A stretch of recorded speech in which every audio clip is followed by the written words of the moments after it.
committee to order. Chairman Koenig. Here. Vice Chair Bratton. Senators Beck. Here. Gannon. Here. Hoskins. Here. McCreary. Razor. Schroer. Here. Trent. Here. All right, we have a quorum.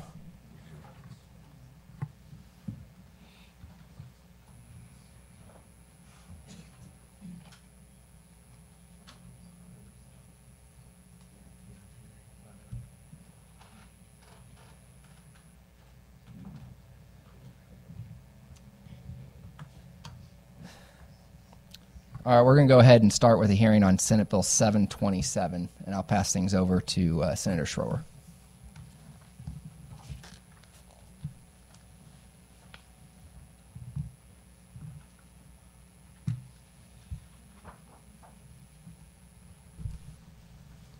We'll start with Senate Bill 727. Senator, proceed when you are ready. And real quick, show of hands, who is in favor? Who's going to testify in favor of 727? Who's going to testify against 727? Okay, thank you. Senator, please proceed.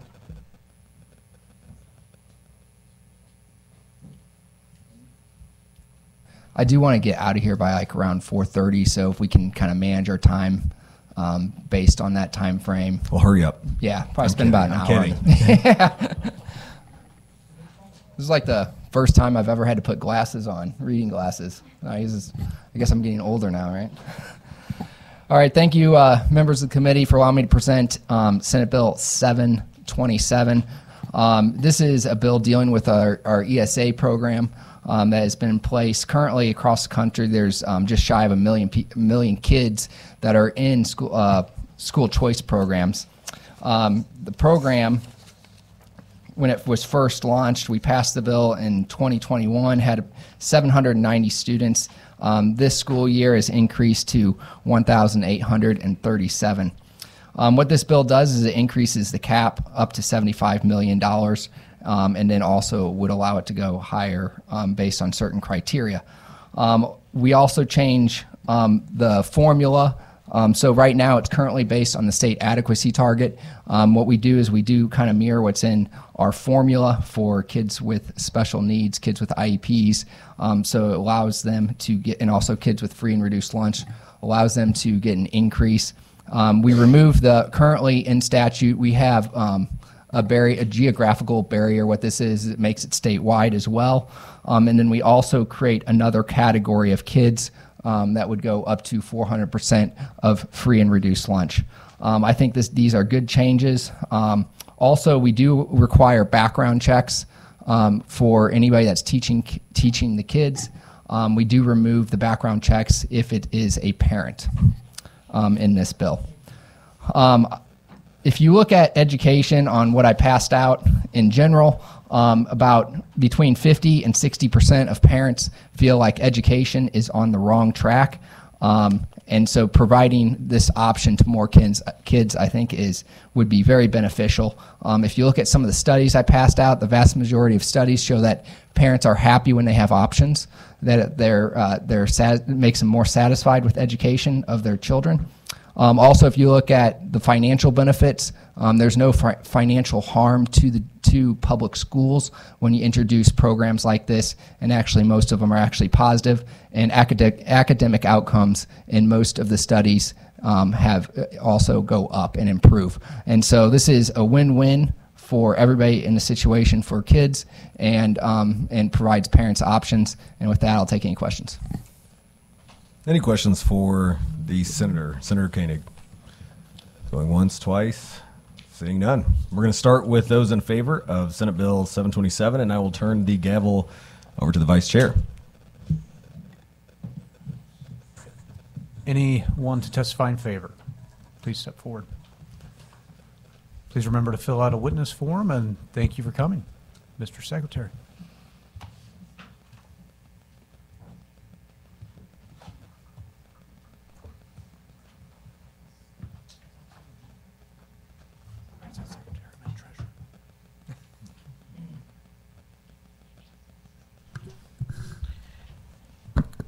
This is Vivek Malik, State Treasurer. I am here to testify in support of the bill. Thank you, Senator Koenig, for sponsoring the legislation to create the ESA program. I am pleased, as you have already said, to inform that in the second year of most scholars, the program is growing. We are at 1,867 scholarships that have been awarded so far in this cycle, which exceeds last year's total of 1,361, which is a 38% increase from last year. In addition, we are just under $17 million in tax credit, here short, and reservations have been made this cycle, which exceeds last year's total of over $9 million in tax reservations, which is about 83% increase. The provision regarding expanding geographic requirements makes sense. Right now, children that live in Russellville and St. Martin's but attend school at the Cathedral of St. Joseph School here in Jefferson City do not qualify. And I want this program to be available to everybody across the state, whether they are in Ladonia or Ladue, or St. Louis or Sykeston.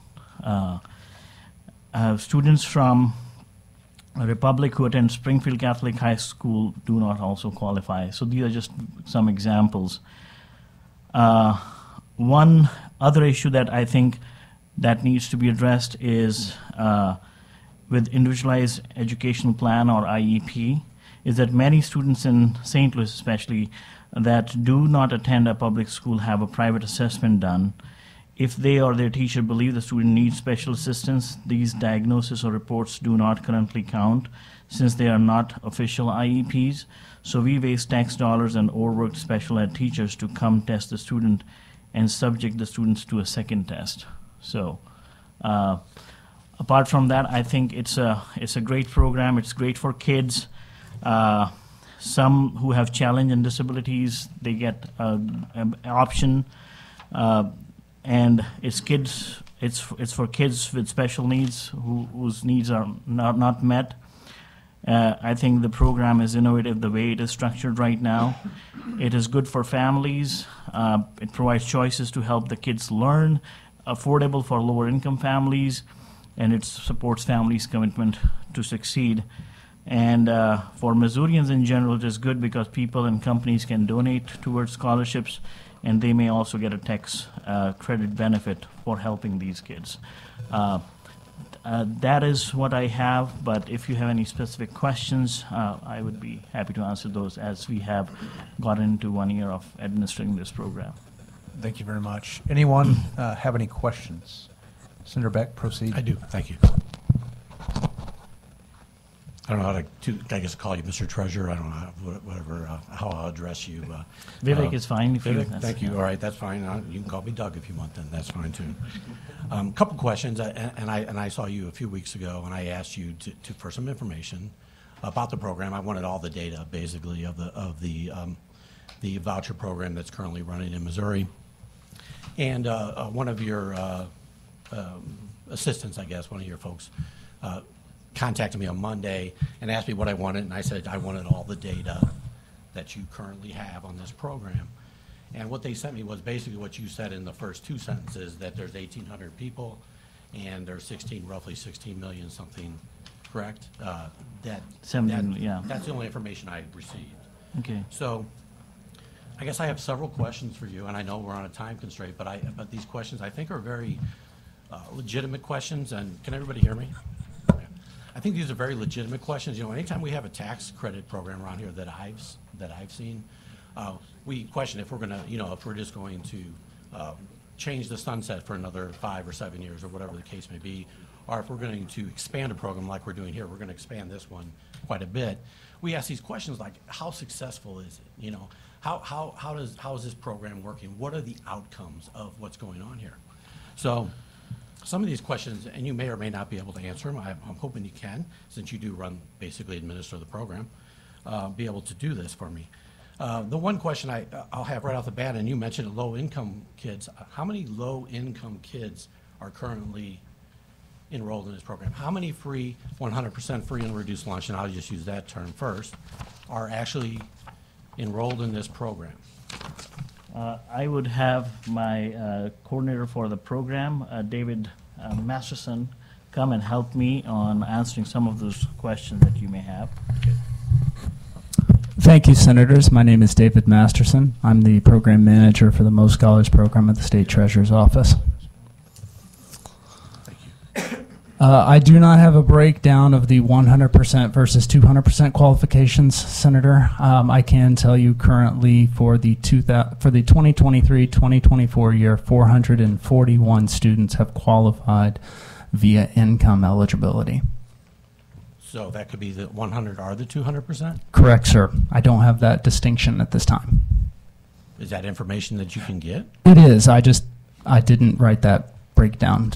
So, and the senator knows this too, and I'm not addressing the senator, but when we originally did this bill 3 years ago, that was the criteria was this was going to go help low-income families and kids. That was the first thing that was put out there.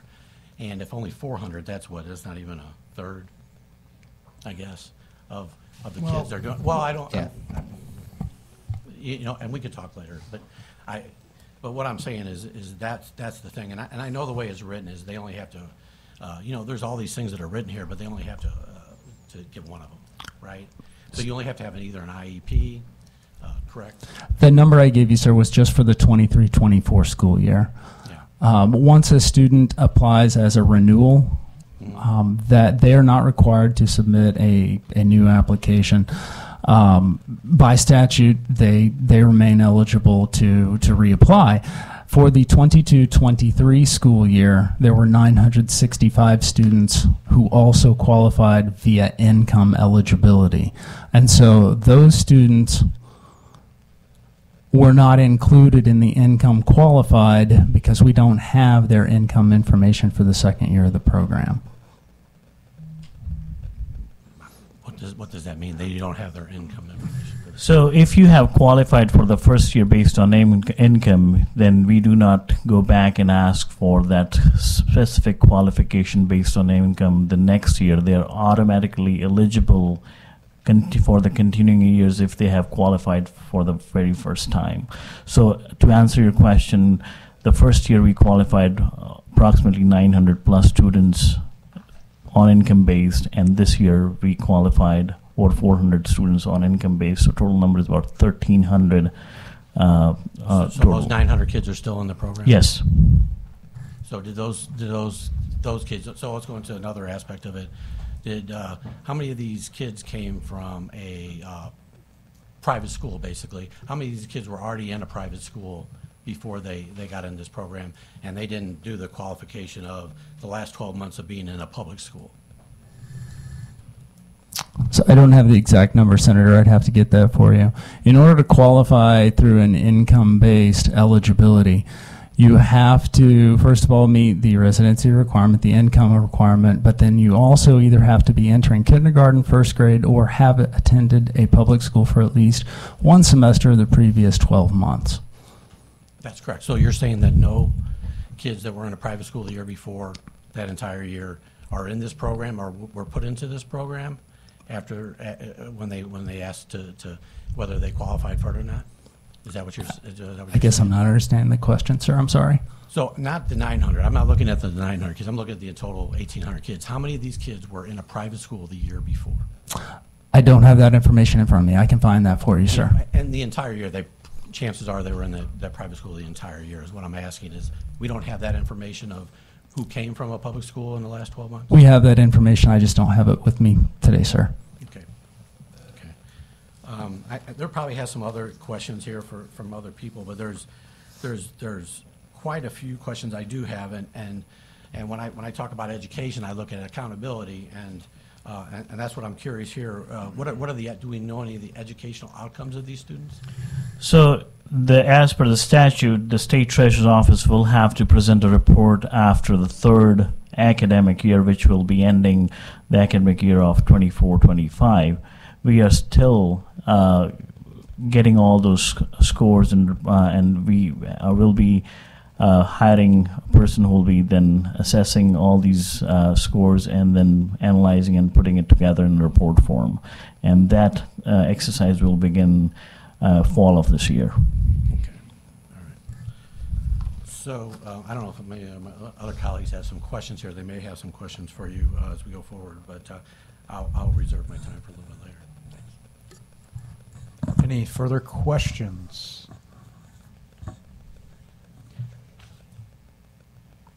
Okay, seeing none. Thank you very much for your testimony and for coming up today, Mr. Treasurer. Thank you very much. Thank you. Anyone else to testify in support? 727. Going once. Oh, okay. Sorry, I didn't see you stand up. Please remember to fill out a witness form if you have not. And we'll need your witness form if you didn't already. Okay, I didn't see you. Thank you.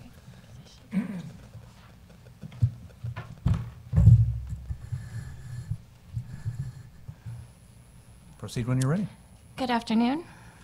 My name is Kim Masters, and as a resident of rural Missouri, I live in Tebbets, just over the river. School choice would provide a safe environment for my children. When my oldest was attending kindergarten at the public school, he was bullied by a child in school. Could you speak into the microphone? I'm sorry. Thank you. Should I start over? There. No, you're fine. Okay. You're fine. He was bullied by a child in school. The bus driver, because they are short bus drivers now, and their hiring standards are lower. And he was also bullied on the bus. Even though I worked my way up the chain of command through the administration, no recourse was taken to help my son. It was at that time I moved him to another school. While those memories have remained deep in my son as he became the protector at his new school, this has affected him for many years. He is now 14. School choice has also afforded my younger two an environment that best suits them for dyslexia. It was clear that the public school did not know how to help and was just going to pass him through. All that needed to happen would be purchasing the Susan Barton program once that could be used for many students. I found this at St. Joseph Cathedral School. And to speak off the cuff, sir, if I may address a couple of your points. The cost of dyslexia tutoring is $50 an hour. Dyslexia often runs in families. I have 2 children that are dyslexic. They attend dyslexia tutoring 2 times a week. The math is rather large.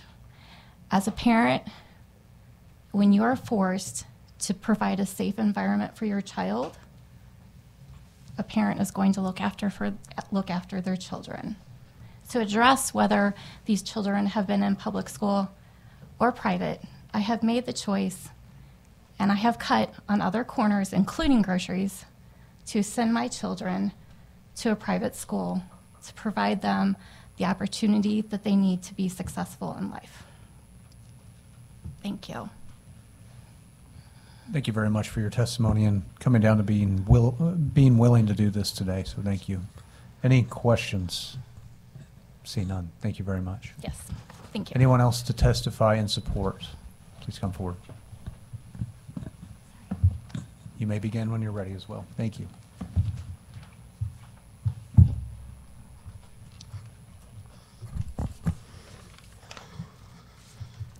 My name is Lisa Smith, and I am here to express my wavering support for Senate Bill 727. I implore you to pass this bill as it is of paramount importance for all Missouri students to have access to a quality education. As a resident of the Riverview Garden School District and a parent deeply invested in the future of not only my child, but all the students in our state, it is disheartening to note that Riverview Garden School District has held the lowest academic scores for the past 20 years. My personal experience as a parent within the district has been marked by 2 terrifying incidents that emphasize the urgent need for change.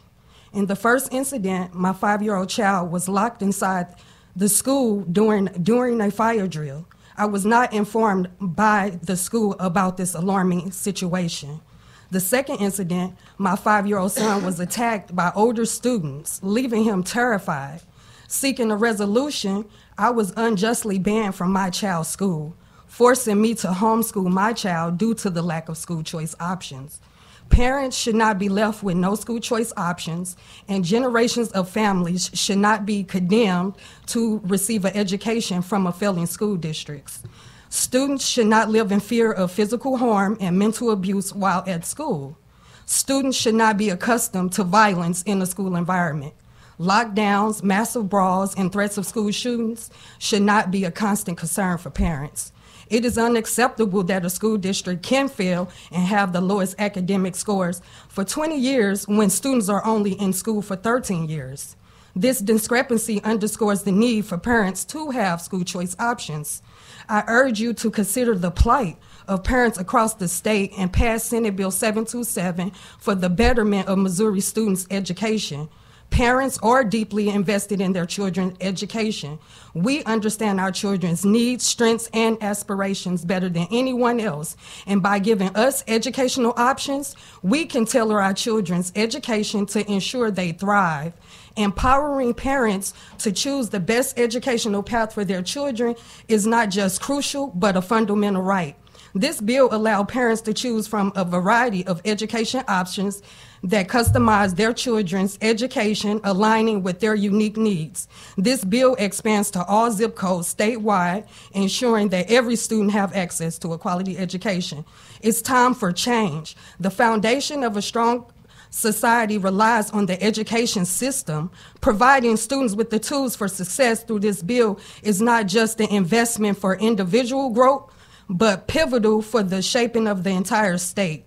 This bill represents a beacon of change, promising us a successful educational future for Missouri students.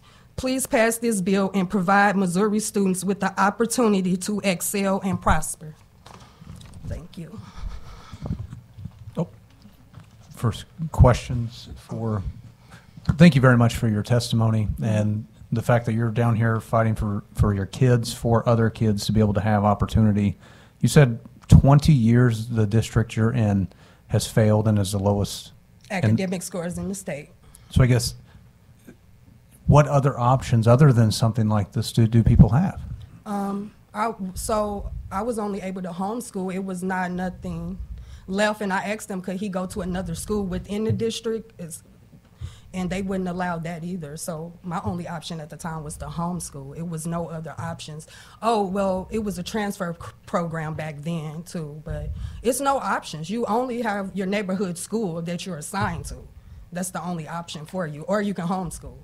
So you're basically captured into a district You're that stuck failed. in a failing school district, and generations of families are going through that district. My neighbors, her kids, in a failing school district, and it's not acceptable. Like we want better for our children, you know. So if we see this continual failure, do you think it's good policy or bad to continue to not only fund that failure, but to continue to increase the funding to something that continues to fail children? No, you're talking about the school, right? Uh-huh. No, we need to create more options like this Bill 727. We got to give parents options to choose what's best for their children. And the children will succeed. Give the parents the options. They're our children. Let us choose the educational path we want them to go down. Don't tell me Riverview, like I was told. Riverview is the only district I can have my child attend. That's not right. I agree. Well, thank you so much for your bravery to be able to come up here and testify to that, and appreciate it. Anyone else to testify in support? Please remember to fill out a witness form. I don't want to continue to beat a dead horse, but I have to, so.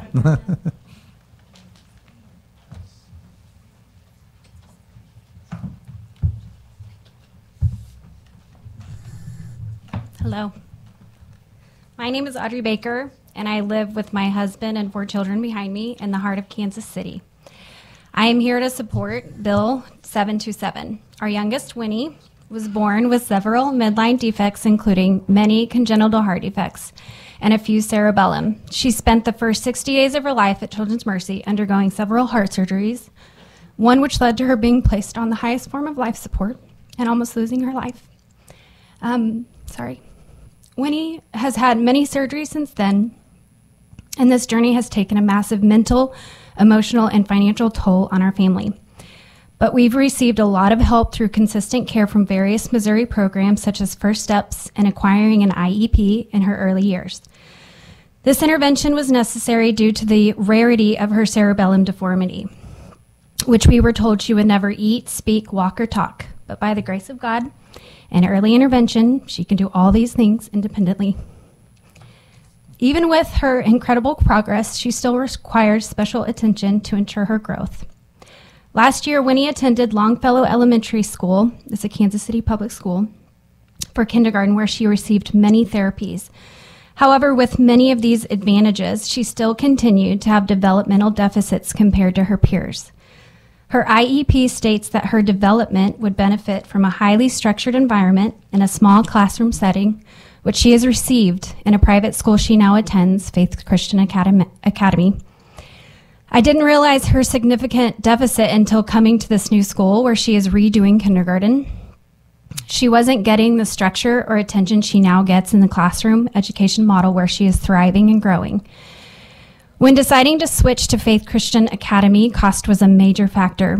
We applied for a grant through the Herzog Foundation and were approved, but Winnie never or was not awarded any support due to the lack of the funding to the foundation. Senate Bill 727 would help so many families with kids who have greater needs in classrooms. This funding would serve them better than the public school model. I'd like to add that our need for financial assistance continues as the tuition costs rise every year at Faith Christian Academy. To cover her tuition, we've emptied our 529 savings along with the severance my husband received when he was laid off last year.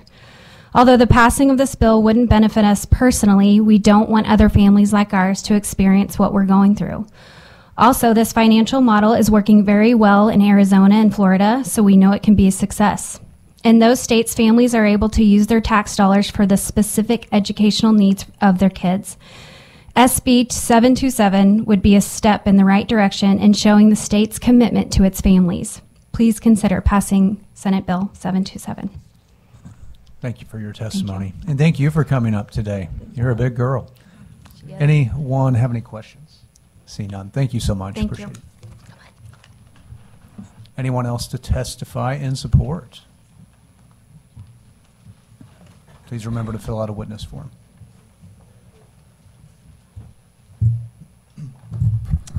Good afternoon. Kurt Wickmer, Missouri Catholic Conference. I think everyone in the room here can agree that we all want the best education outcome for our students in Missouri, and we think that making choice more flexible for families is one way to do that. So for that reason, we'd like to testify in support, and I open myself up for questions.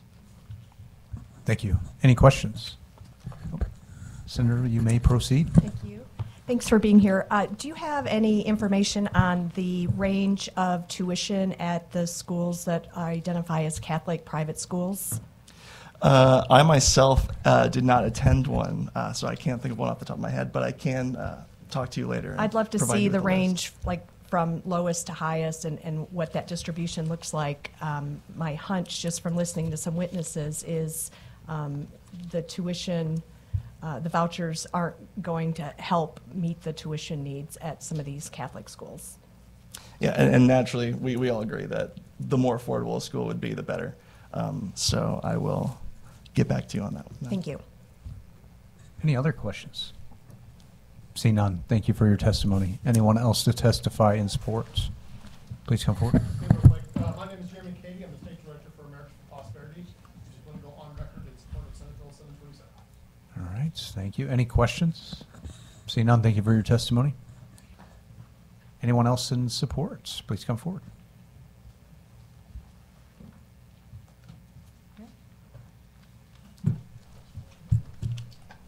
Thanks.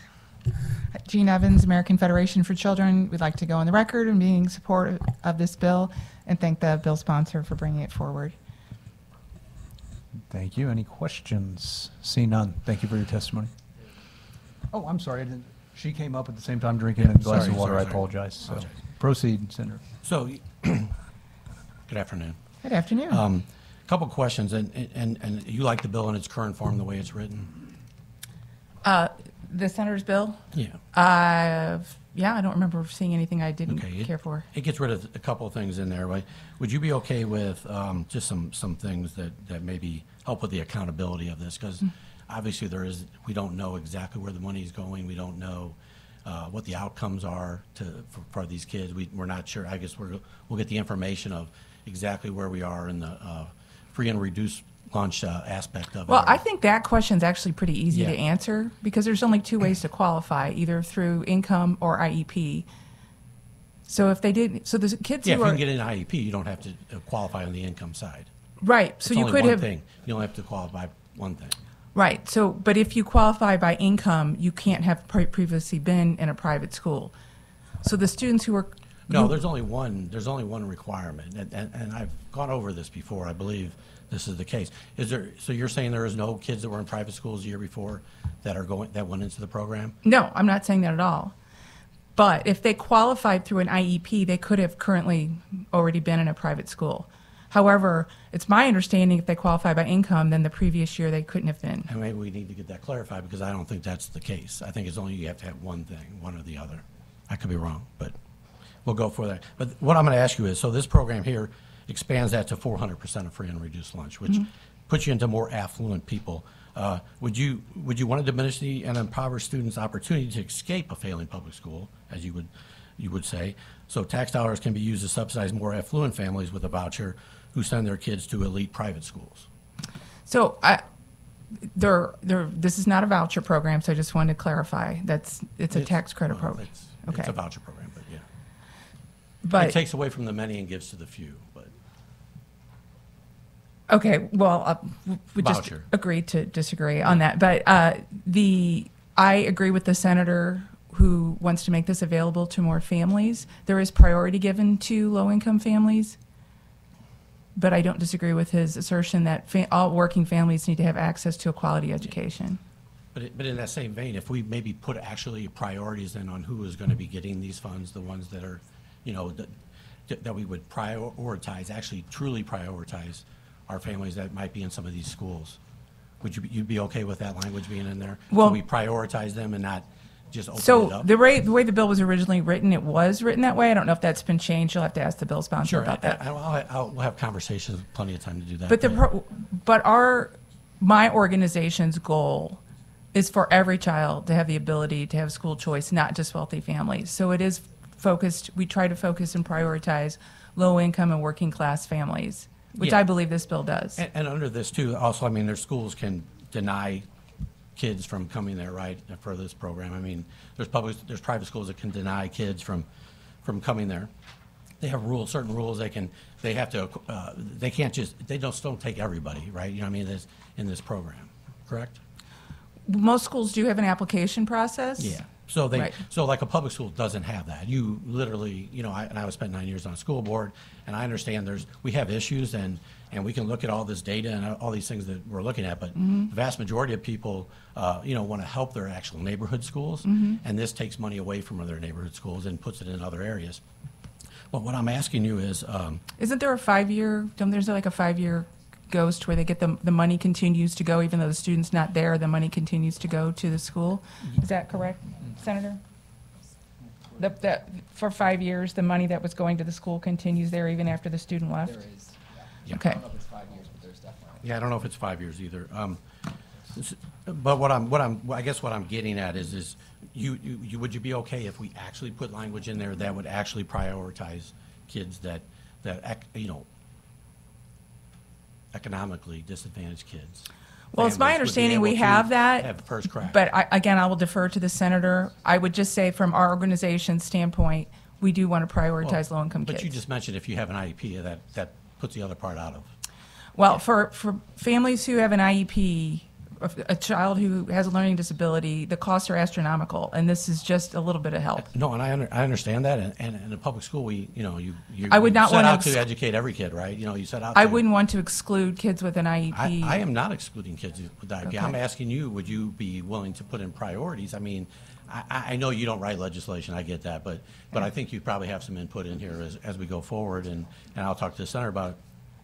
But just to prioritize, to actually do that and not have the point to where not all IEPs are the same either, right?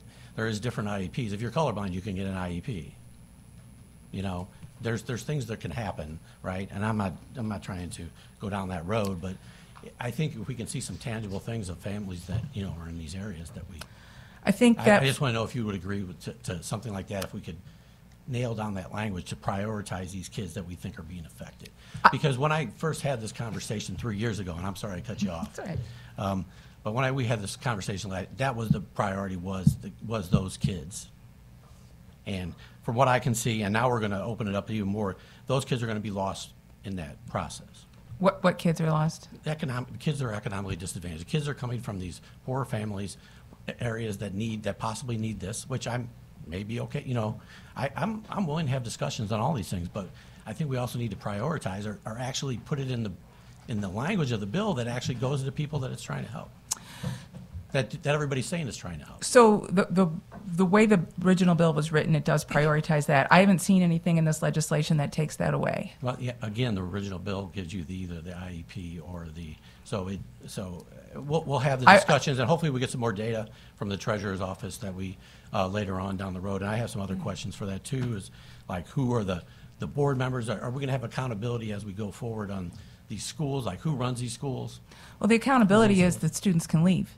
If the parents are unhappy, they can take the student out of the school. We don't have that in public schools. As the previous witness testified, she's forced to send her children to Riverview Gardens or homeschool them. She doesn't have another option. With a private school, if they're not meeting your needs, you can leave. That's the ultimate accountability. Yeah, and I disagree with several of the things you're saying. One is it's my money too, right? And it's everybody money in Missouri that's going to help these kids out, right? That's how education works. And you're taking my money also to help to send somewhere else. Now, what are we getting for that? Or the guy down the street, what is he getting for that? What's the accountability? Where does he know where his tax dollars are going? Where does that person know? Because it's. Where is it now? Failing schools? You have well, there's a lot of vast majority of schools are not failing. So that's a misnomer that's being said here. I think you and I have a difference of opinion there's about governance that. in failing schools. There's accountability in failing schools. All this information that I asked for the treasurer's office, I could have received from a public school by just asking.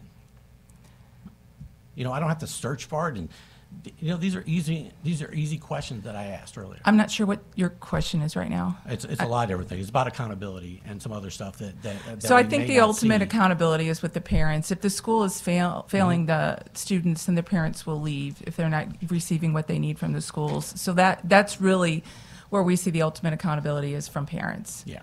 Okay. Thank you. Okay, thank you. Anything else? Any other questions? Seeing none, thank you for your testimony. Mr. Treasurer, do you have something to add? Sure. Mr. Chairman, I would like to just address a few of the questions that were addressed to the previous witness by our Senator Beck. Two things I would specifically like to mention. One, when we say voucher, what do you mean by voucher? Because as I was just searching on Merriam-Webster's dictionary, a voucher is a coupon issued by the government to a parent or guardian to be used to fund a child's education in either a public or a private school. These are not vouchers. We are not issuing any coupons or vouchers to these students. These are private donations for which they are getting a credit, which otherwise would have ended up in general revenue as tax, right? But that tax money you cannot guarantee would have gone to public school system also. Could have been utilized for any other program. So I do not agree with the term using vouchers as it is being used today. Second, in terms of accountability, there are already specific things mentioned in the statute that passed last year. First is the financial accountability for the EAOs. They have to submit after 6 months of their fiscal year ending an internal financial audit report to us, which we are collecting now as their financial years are ending. Then we will be doing our own audits and we'll be presenting that report. And third, as per your ask for the results, you also need to understand this is a program which is in its infancy. When a child is born, you first have to be thankful the child is born, and then the child starts walking and crawling, you cannot expect the child to be sprinting in Olympic on the first day. We have just finished first cycle of the first year, so we will be going forward, and as the statute mentions, we'll be presenting that report to you of the results after the third year. So we just have to wait till we come to any pre-conclusion on that. And Mr. Malik, and That's fine. And I want to say, and you're right, you know, 3 years down, we're going to get the report, but we're asking to expand the program now. So I'm asking legitimate questions on how do we know if it's working? Well, And you don't have know. to. You can't tell me that it's working or not. You don't. If you know. are cooking, you have to wait till the food is completely cooked to taste if it's right or not. So you cannot ask it is right or not while We're it is trying being to cooked. expand it Well, yes, now. because the first year we raised $9 million. This year we raised $17 million. And as the program is expanding, I think it is wise to expand it now than to wait in the future. What's the cap now? 25. 25? Is it 25 or 50? It's 50, but technically it goes up with inflation. So they can't hand out 50 million right now. So it is starts out at CPI. 25 and then it goes up with inflation, and then once it hits 50, then that's when it stops. That's the cap. So Do we know what the cap is right currently? 26 something. 26 something, and you're Right. at 16 million? We are at 17 million. 17 million? Yeah. And that 17 million goes to 1,867 kids? 1,867 plus whatever the number of kids enrolled last year. 1,300 plus kids last year. So there's, okay, now I'm really confused. So there's more than 1,867 kids in the program? Total 1,800? Total 1,800, sorry, yeah. What is that if you, I don't have a calculator, what if you divide that by 17 million? What does that come out per But student? there is also, the enrollment's time period is still open till for the kids to enroll in the program. So the program hasn't stopped taking kids into the program yet. Okay. Are you making, are kids being reserved even though the funds possibly aren't there? Are there kids actually in the program and the funds aren't there yet? I think the report that was submitted to you that has all the details, and David can get you more details on that, how many applications are still pending and how many kids have applied. Senator, again, I'm not sure if I just introduced myself, David Masterson, Program Manager, State Treasurer's Office. The $17 million goes to fund the students that are out there right now. We do allow funding for the current school year to continue through the end of January. In addition to that, the school year begins misaligned with if it were the tax credit year. And so some of that $17 million is going to have to be held by these EAOs for the current school year so that they can fund those school students that have to renew that are going into a classroom in August. If we use all the money now, there's no money left at the beginning of the school year to fund. I don't know if that made sense or not, because the program will start in August 2022. Usually people do not donate until the end of the final quarter, which is the fourth quarter in the month of December. So there's a mismatch when we receive the donations and when we fund them. But you'll be able to give me the breakdown of all these questions I've asked you earlier. If you have specifics, sir, and you would like to send them, I will be happy to All the pull you. specifics. I asked you for all the data. I would have thought that would have been included. You know, like the criteria of the program of the free and reduced lunch and all those things. I would love to see those numbers. I would love to see who was in a private school the year before and not in a public school, that who went on to get a voucher program, into the voucher program. So Thank you, to see Senator. who's actually, thank you. Any other questions? What is to follow up? So I mean, we're talking about $17 million. What's the public education budget? I would assume it's in the billions and billions and billions of dollars, and we have school districts that are failing for decades and decades and decades. I mean, you said a perfect analogy. You don't know how it's going to taste till after you cook it and it's all together. Well, how many decades does it take till we've cooked something and we keep tasting it and we realize it's rancid and something's not right? When are we going to figure that one out? I think we have, but why this pushback? I mean, who cares if somebody's in a private or public school as long as they're getting a good quality education? Isn't that the intent of this legislature, is to ensure all kids in the state of Missouri, regardless of income, regardless of race, regardless of whatever, you're getting a great quality education?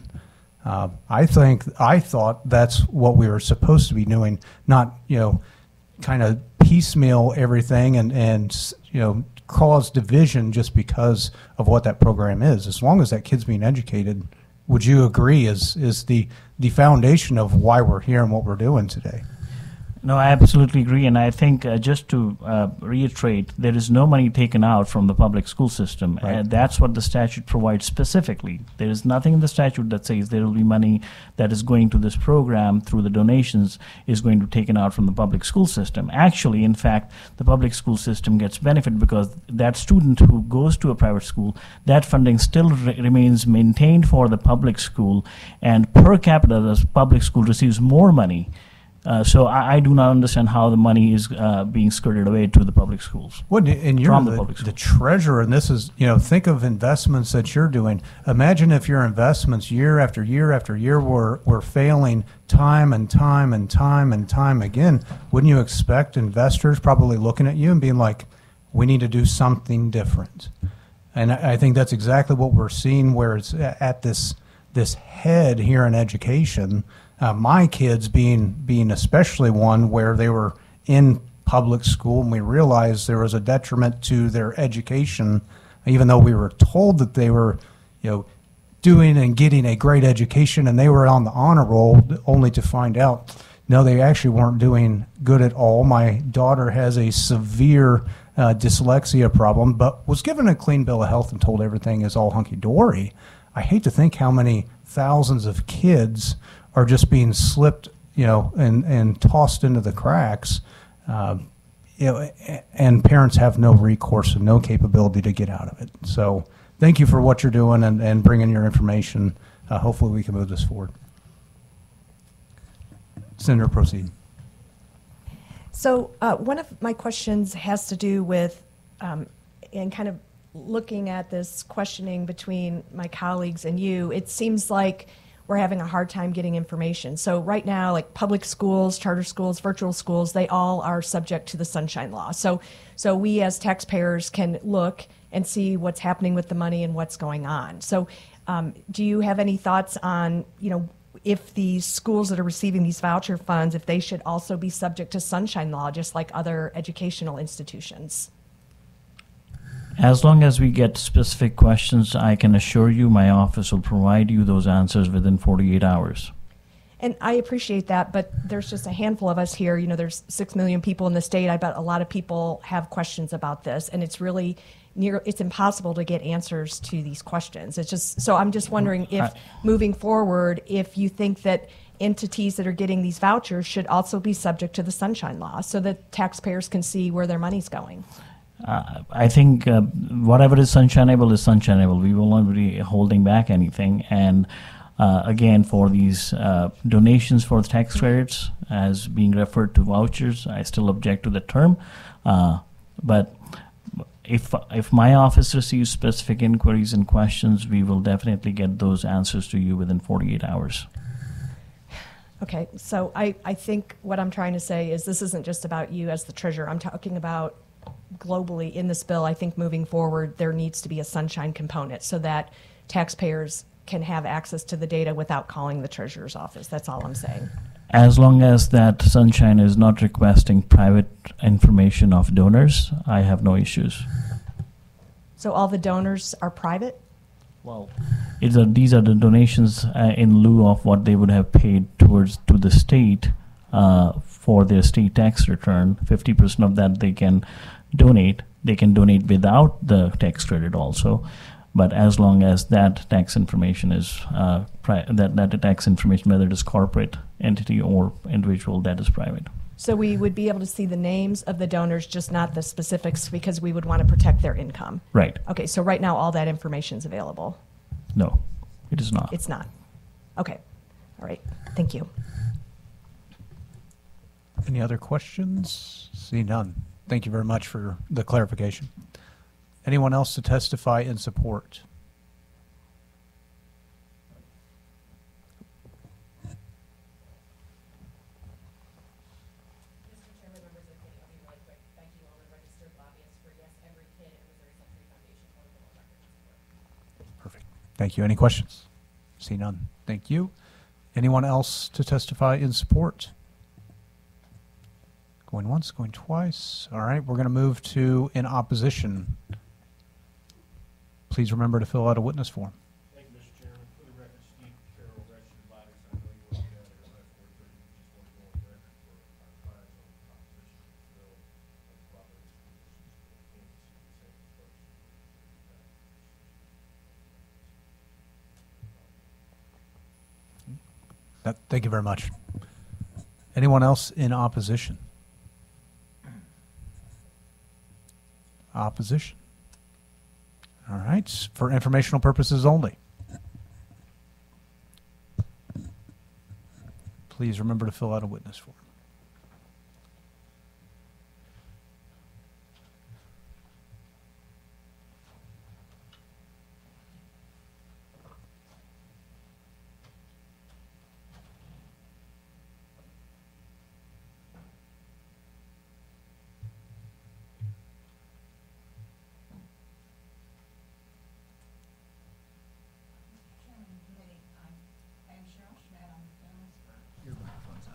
Oh, isn't it? Oh, okay. Oh, I'm sorry. I'm Cheryl Schmidt with Families for Home Education. I'm their lobbyist. FHE is the purpose. We're a statewide homeschool organization, and we were established in 1983. The purpose of FHE is to protect the inalienable right of the parents of Missouri to teach their own children without state regulation or control. I'm testifying for informational purposes today on SB727. FHE supports the fact that the bill removes a parent from the background requirement rule set forth by the State Treasurer's Office. However, we are neutral on the bill as a whole. Perfect. Any questions? Seeing none. Thank you very Thank much for your testimony. Anyone else to testify for informational purposes? Okay. I believe, are you guys, anybody? Nope. Okay. I believe that is it. Sorry, Senator, we were outside. Are you for? Opposed to the bill. We still testify. Okay. I'm sorry. I didn't realize we had people outside waiting. That's my apology. Okay. All right. Okay. So we can go back to opposition. Be quick. Okay. Yeah, if we could, Yeah. since we've already kind of moved on. Yeah. Yep. Matt Michelson with the Missouri State Teachers Association. Want to go on record in opposition to the bill. Questions? See none. Thank you. Autophagy with Missouri NEA, we'd also like to go on record in opposition. Thank you. I was going to say, I thought it was kind of odd that you weren't testifying again. Thank you.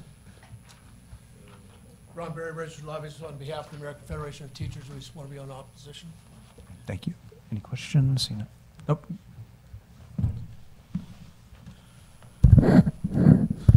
Thank you, Mr. Chairman, members of the committee. Mike Lodewig, on behalf of the Missouri Council of School Administrators. Just want to go on record opposed to the bill.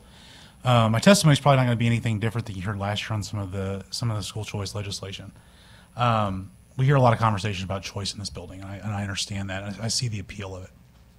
I think as we move forward into that world, as we even evaluate how schools are currently doing right now, we heard a lot of conversation about failing and all of that. And so as we do that, I want to make sure that we are cognizant of the fact that we need to be playing by the same rules, whatever those rules are. What is the quality that we are looking for? What are the targets that policymakers in the state of Missouri want to shoot for from a performance standpoint? If we know those, we can strive for those. Right now, the system we have is not like that, and we're left with numbers that don't mean anything to determine how good we are doing for kids. And we don't, teachers, schools, parents don't know how to make sense of it. And so as we move forward into this, we have to be thinking of making sure that we have an even playing field from that aspect, but also from the financial aspect. You know, this bill is a tax credit. Those things are funded right off the top of state revenue. Public education, public schools around the state of Missouri, even if they don't have any private schools locally that may be able to take advantage of students coming into their schools. They are subject to this process of this building, and we all know how dicey this building can get at times. We know there are revenue constraints with the state at times that come up. Public schools bear the brunt of that, whether it be withholds of transportation, not funding the formula, that sort of thing. And so, as we move into these conversations, I just want to make sure that from our perspective, we'll compete with anyone at any time, but we want to make sure that we have an even playing field in order to do so. And so those are the things that I'm going to be talking about as we move into these conversations. So with that, I'd be happy to answer any questions. I appreciate that, and I actually agree with you. I think we definitely need to remove the top-down approach to give these local districts the capability to compete as well. So, Senator Gainer, proceed. Excuse me, I was just going to say you made some fine points, Mr. Lodewigan, and I just hope that both sides of this issue understand where you're coming from when it comes to accountability. And I think that's how it should be, regardless of where you educate your child. Accountability, and everybody should be on the same page. Thank you. Any other? See none. Thank you very much. Thank you. All right. In opposition? Okay. We're going to move back to closing. I know Senator McCreary had some questions for you. She showed up late and just had a few for you. So go ahead. Thank you. I wasn't late because I was dilly-dallying. I had a constituent who was in front of gubernatorial appointments, and we were last, so my apologies. Thank you for the Sure, yeah, I'm sure that was a opportunity. long committee. It was, and I had the very last constituent. So anyway, one of my questions is based on some of the witnesses that we heard. I appreciate the mom from Riverview Gardens being here.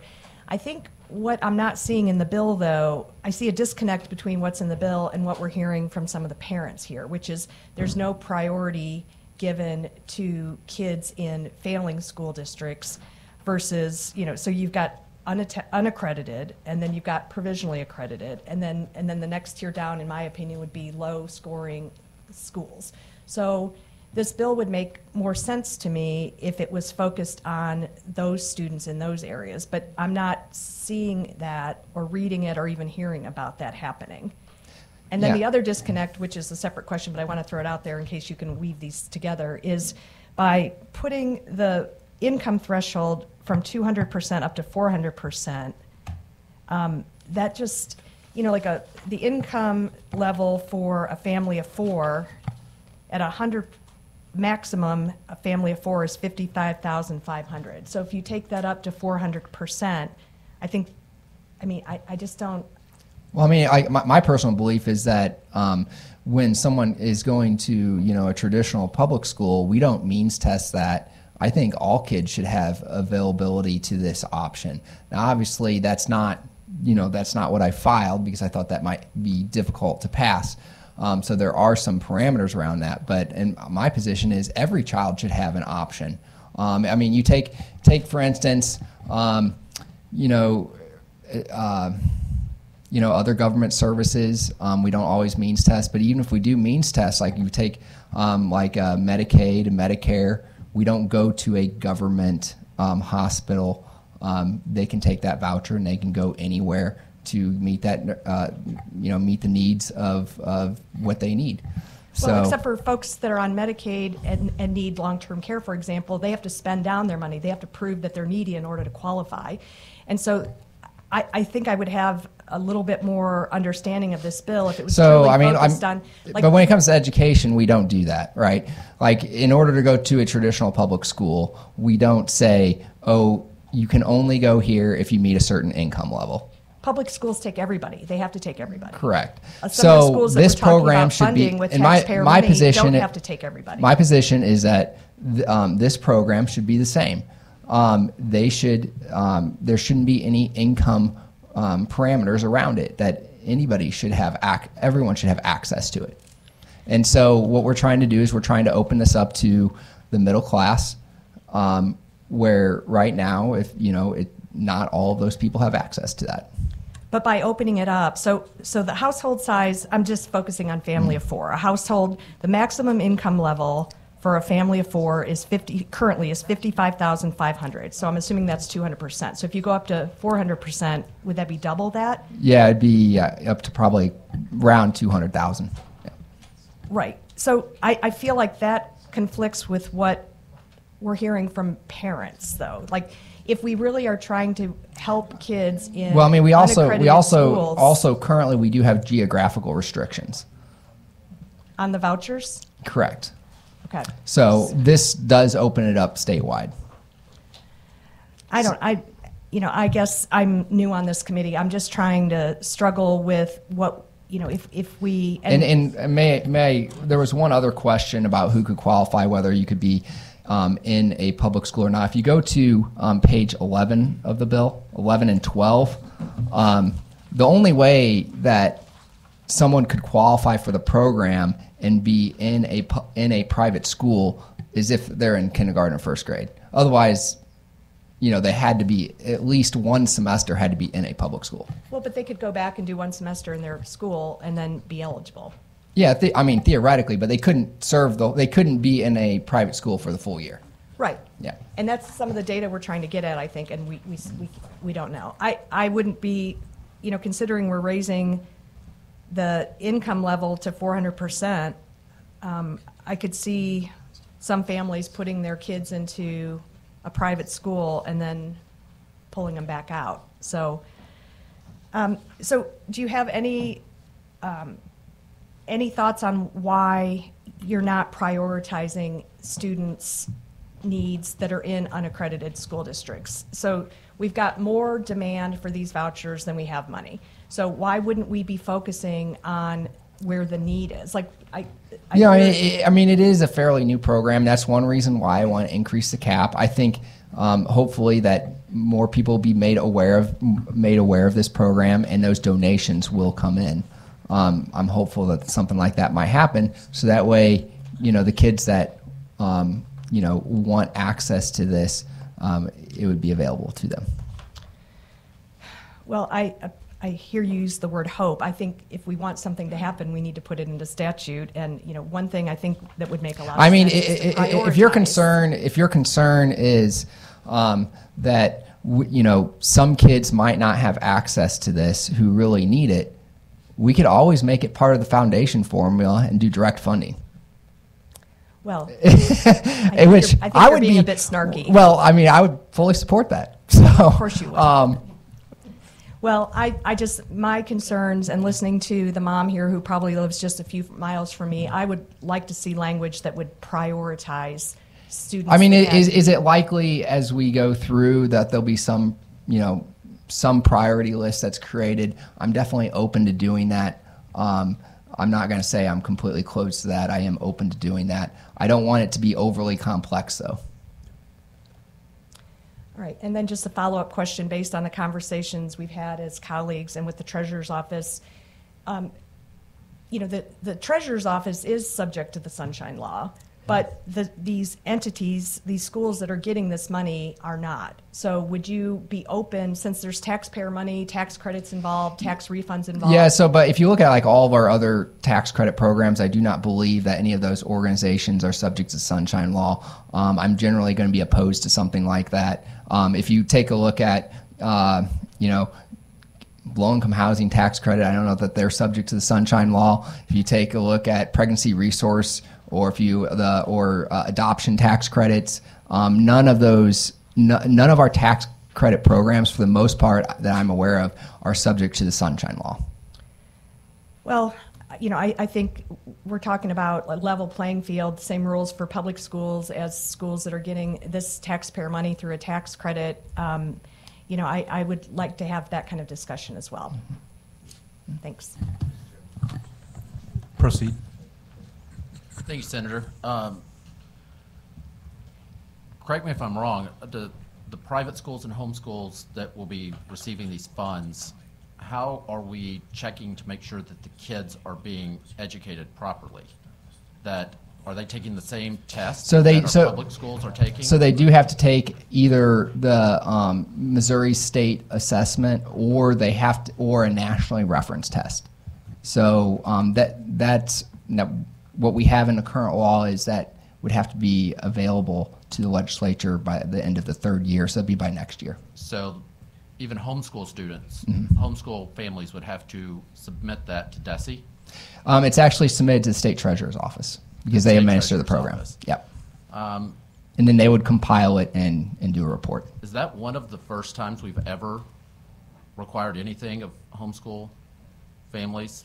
I mean, it's my understanding that they're required to keep like a journal or a diary, but that it's not, doesn't have to be submitted, and that's pretty Well, I much mean, the it. one difference is they're actually, receiving, a tax or, A voucher. voucher. Yeah. Yeah, they're receiving a voucher. So now we're talking about state tax dollars going to religious schools and to private families. There was a lot of to-do made last year over a drag queen story time hour, and probably by a lot of people who've never been to a drag show. What if one of these schools, their religious conviction or sincerely held religious belief is that drag queens reading to second graders is a good idea? Are we going to prohibit that? No, because it's, it'd be the parent's choice to send their child to a school that does that. Personally, I would never want to send my child to a school that does that on a regular basis, for sure. Personally, I would suggest come to a drag show with me sometime. They're a lot of fun, and they're actual humans that know how to act around kids. And second, like, what if they teach critical race theory? They're using taxpayer dollars to do that. That was another big issue last year. Yeah, I mean, it's the same. Once again, the parents are choosing to send their child to a school that does that. A lot of our public schools are, teaching that anyways. So you're fine with that? Fine with taxpayer dollars going for that? Okay, that was a yes, just for people listening at home. A lot of these private schools are going to teach different things, and I think when we hear religious schools, we think Catholic schools. They're not all Catholic.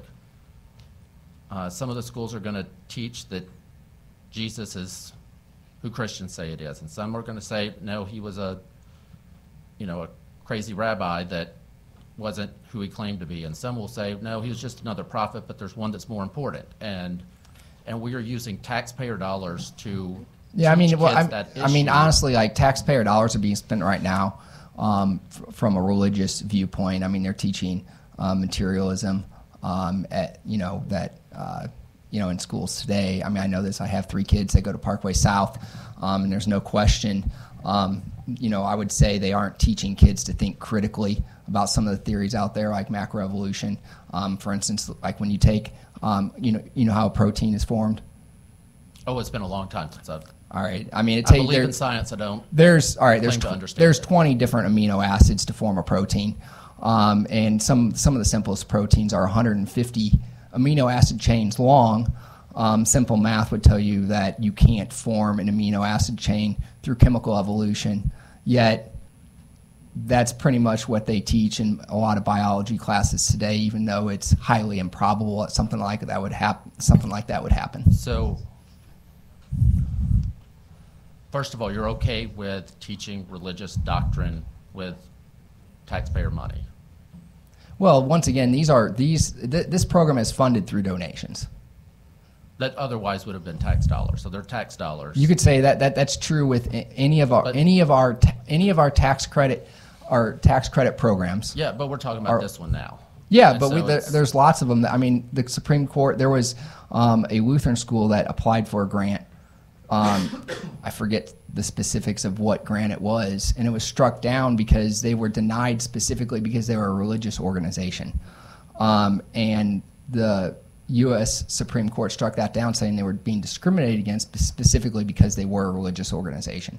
So the fact that they are teaching religious things at an with institution taxpayer dollars now. Through a tax credit scholarship program, I have no problem with that. I have a huge problem with that. I'm vehemently supportive of the separation of church and state. And as President Thomas Jefferson wrote, that there would Well- there would forever be a wall of separation between the church and the state, and we are tearing that wall down. Yeah, I mean, I support a separation of church and state.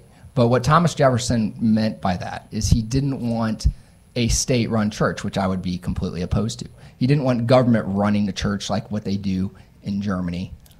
Not sure that's what he meant, but okay. There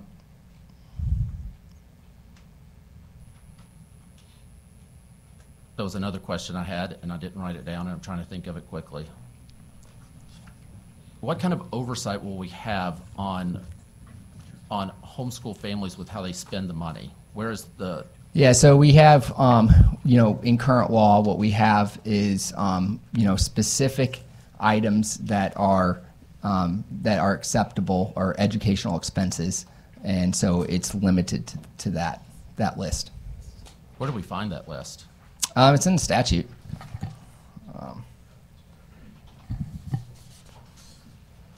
But I can certainly Okay. find it and bring it to you.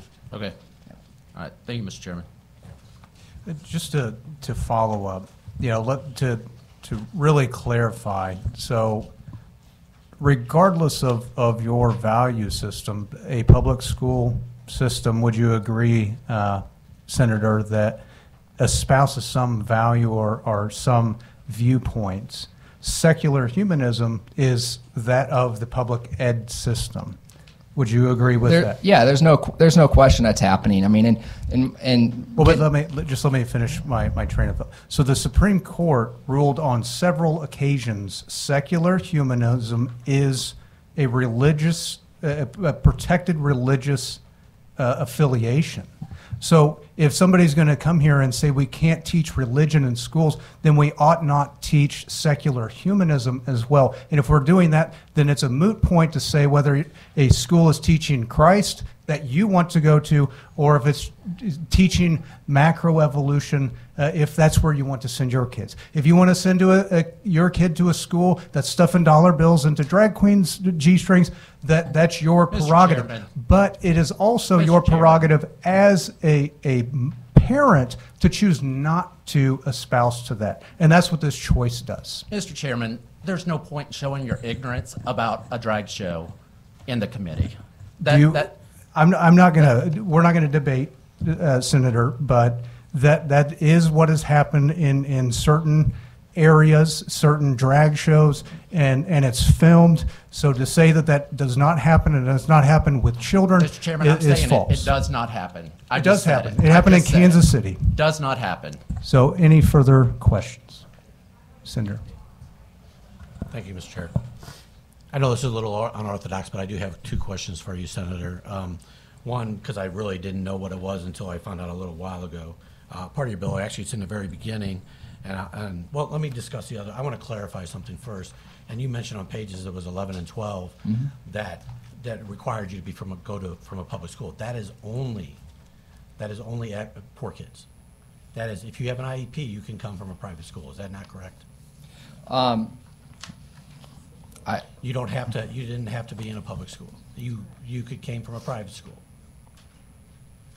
So I just wanted to make sure we clarify that it's only poor kids that have to come from a public school. Right? Do you agree?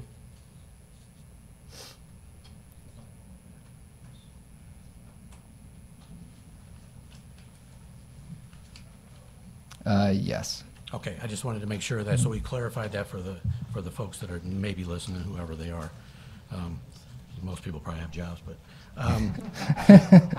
the second. The 5 people that are listening. The second question I had, so I've heard of transferable tax credits, and I kind of know what they're and how they're able to sell. What you have here is, and this is kind of interesting because I'd never heard of a refundable tax credit. So I'm explaining it to you the way I understand it. You tell me if I'm correct or wrong. So in this particular program, you've put in refundable. So say, I won't give a dollar amount, but you give a certain amount, and your tax liability, you can only get so much back. The taxpayers will cut you a check for the other part. Correct. So we're going to be taking direct taxpayer dollars to go back to the donors, so this is going to be using taxpayer money. Yeah, so that's what a refundable tax credit is, yep. Yeah, so we're not, it's just not something of a donation, you're actually getting money back from Missouri taxpayers. I mean, the person donating would have to front the money for several months before they would get that money back.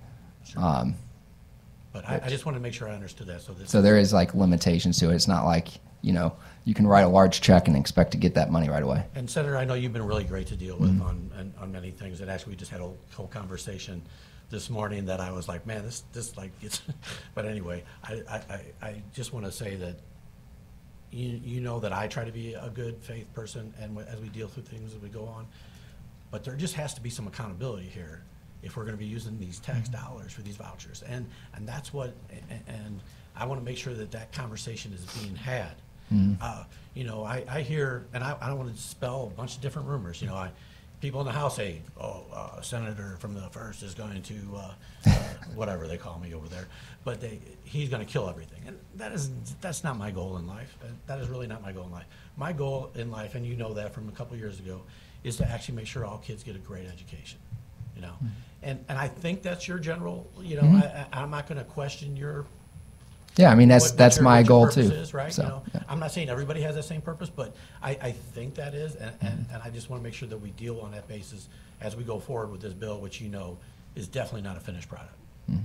Okay, thank you. Thank you. We're going to have to move forward. I apologize. So any closing remarks? No. Thank you very much, Senator. I think you have another bill, correct? Okay. All right. Thank you.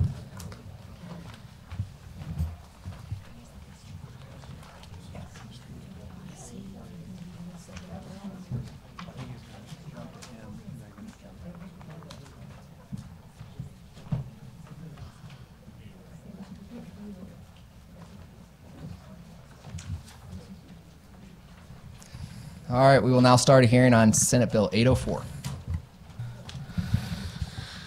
Thank you, Mr. Chairman, members of the committee, for your time today. This is the Quality Education Act. Briefly, requires the addition of school performance metric of student growth, requires the department, or requires school performance rating shall consist of, and this is for the elementary schools, 50% student growth, 50% overall student performance in statewide assessments, and requires that the department prepare a school accountability report that is to be clear and easily accessible. The report card is prepared for each school district and charter. Additionally, for high schools, we create a college and career readiness measure to allow fair comparison between schools. And that shall consist of 60% college and career readiness and 40% end-of-course exams and high school graduation rates. So the goal here is really to include in our school performance metrics that all-important growth categories. If you have a student that begins school and they're underperforming to a high level, but maybe you catch them up a grade or two, that's an achievement that a school should be rewarded for, and that we should be studying to find out how to replicate that. Alternatively, if you have a student that starts and they're already high achieving, and they are high achieving at the end of a school year, but they haven't really grown much, that should be something that's worrying to us and something that we should be addressing.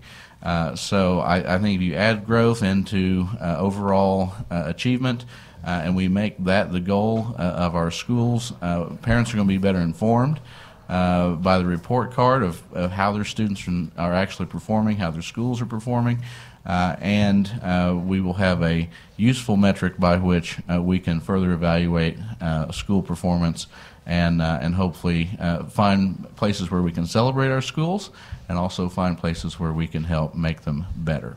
With that, I'd be happy to answer any questions the committee has. Questions for the bill sponsor?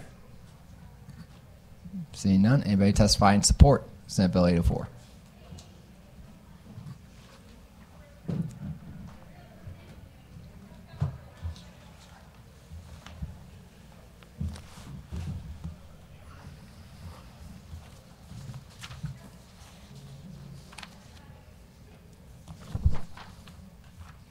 Good afternoon, everyone. Dean Johnson. I'm President and CEO of Quality Schools Coalition. We support Senate Bill 804, Quality Schools Act. We believe it will provide crucial improvements to Missouri's K-12 public education system. We'll do this by putting guardrails on how DESE designs the APR metrics, whereas currently there really are not any guardrails in statute, and we'll also do so without adding any new compliance, any new testing, or any new paperwork for our schools. A key component of the Quality Education Act is to measure what matters, which is student achievement, student growth, student achievement, and college and career readiness. Currently, student growth, which measures the academic improvement students make over the course of a school year, accounts for only 24% of a school's annual performance report, whereas administrative paperwork accounts for 30% of that APR score. Student growth is the truest measure of school quality because it recognizes that students enter school at different levels of academic preparation. The goal for our teachers is to move students forward regardless of where they begin, and we honor this work by emphasizing student growth. Under the Quality Education Act, 50% of a K-8 school's performance rating would be based on student growth, and the other 50% would be based on a variety of different student achievement outcomes. For the high school level, 60% would be based on college and career readiness and student growth, whereas the remaining 40% would be on student achievement and graduation rate. The focus of the Quality Education Act is on student outcomes, not administrative inputs. To measure school quality, we should be asking the questions, how are the kids doing, rather than what paperwork are the adults doing? And that's what the Quality Education Act does. Additionally, the current system does not provide parents with clear and accessible information about school performance in a timely manner. Under the Quality Education Act, all Missouri public schools would receive by August 15th a report card that clearly describes how schools are doing on student growth, achievement, college career readiness, and other key indicators. The report card will be easily accessible on DESE's website and each school's website. So change is necessary in Missouri because we are falling behind. According to the National Assessment of Education Progress, or NAEP, often referred to as the nation's report card, Missouri scored in the top half of all states in the key categories of 4th and 8th grade reading and math in 2009. By 2022, Missouri had dropped and were scoring in the bottom half of all 4 of those key indicators. Meanwhile, neighboring states such as Illinois, Iowa, Tennessee, which all weight growth more than Missouri, they've all moved up in the rankings on NAEP on those 4 key indicators, and we think there are lessons that we can learn there.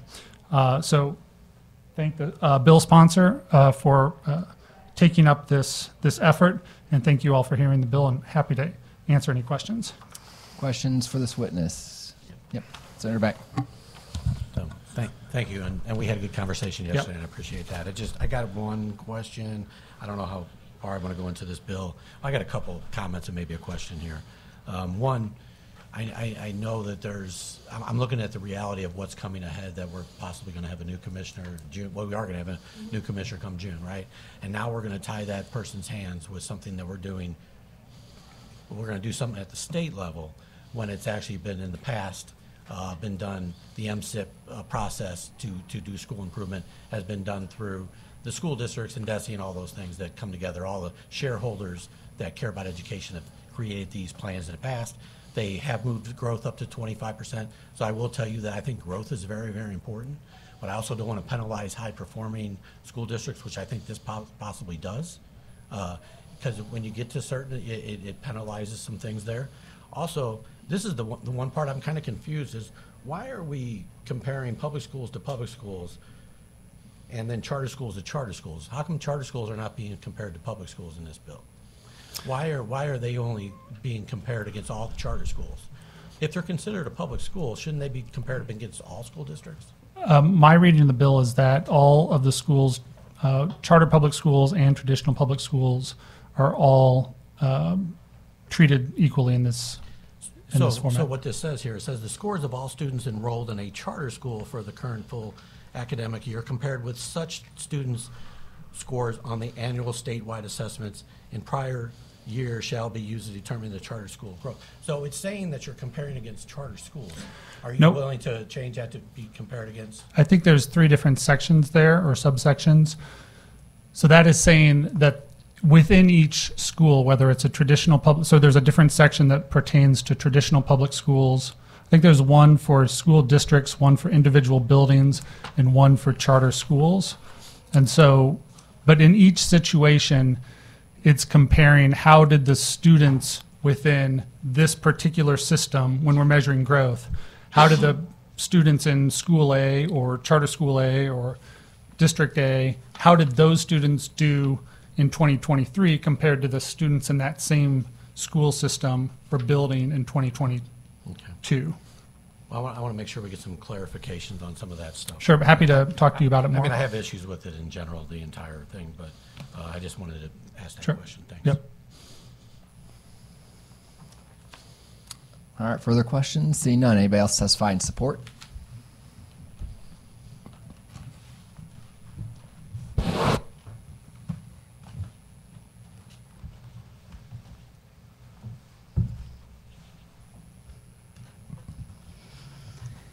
Good afternoon, Chairman, distinguished members of the committee. My name is Lindsay Forsyth, and I come to you today as a concerned parent and advocate in support of the Quality Education Act.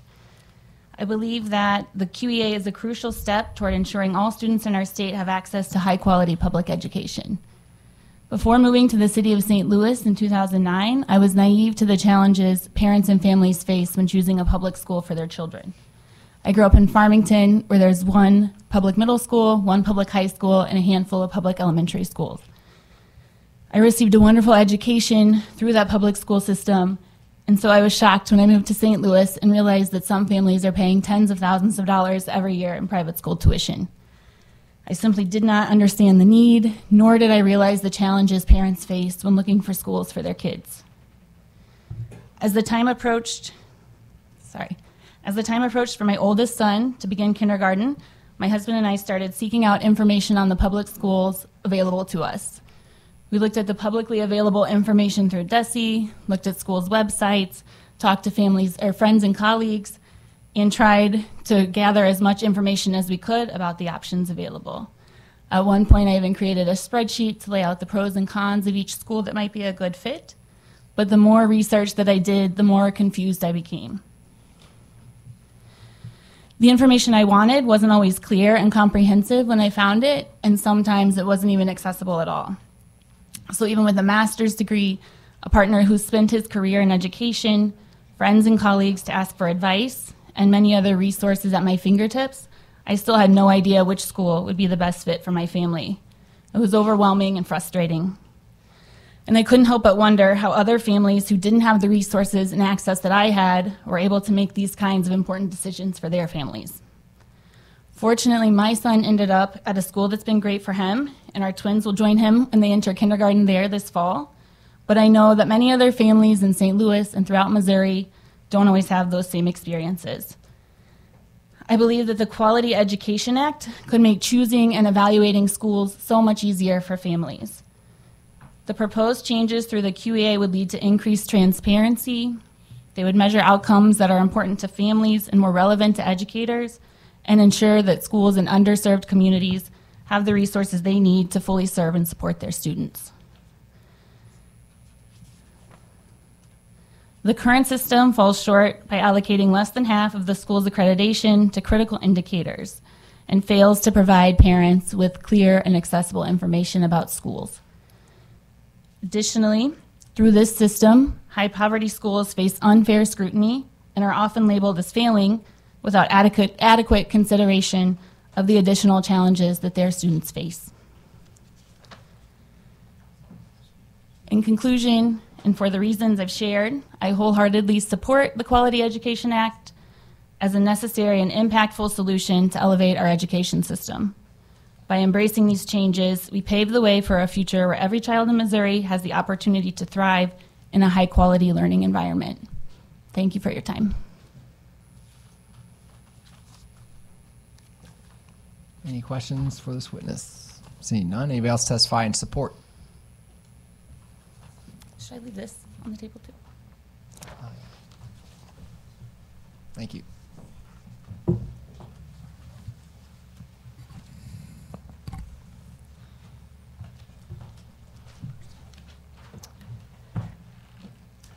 Good afternoon, Mr. Chair, members of the committee. I'm Stacy Priest. I am here testifying on behalf of Aligned. Aligned is a business organization that is, it's a non-for-profit organization comprised of business leaders that are solely focused on education and improving the education system. Aligned supports Senate Bill 804 as the framework to evaluate performance of district schools and charter schools in meaningful ways. Specifically, we want to highlight the use of different metrics for the elementary and middle school, and then again at the high school level, so that the emphasis is on the things that that level of schooling is focused on. Senate Bill 804 sets reasonable parameters and high expectations for Missouri schools. We find that these are not all that different in metrics than what currently appear. What they've done is said, we want to see growth as a higher priority, and we want to make sure that that happens. But I don't know that there is any argument against any of the criteria that are being used to evaluate the schools. And I'm happy to, Senator Beck had a question about what the effect of the growth model is on higher performing districts, and I'm happy to show you some data that we have on that it really doesn't, just because of the way statistically it works, it doesn't have a negative effect on them. It might intuitively seem like it would, but it does not. So. No, thank you for that. And there's some parts of the bill, like the easy accessibility of seeing the information on how to pick a school. I totally get that, where you want to live. That's I would agree with that statement. You know, I just don't know that I'm not sure exactly how we're going about this and what it in your group. I've never heard of your group. So what is your group exactly? So Aligned, they're business leaders initiated in the Kansas City area, and they were, they're with sort of, people always say that, are they like chambers?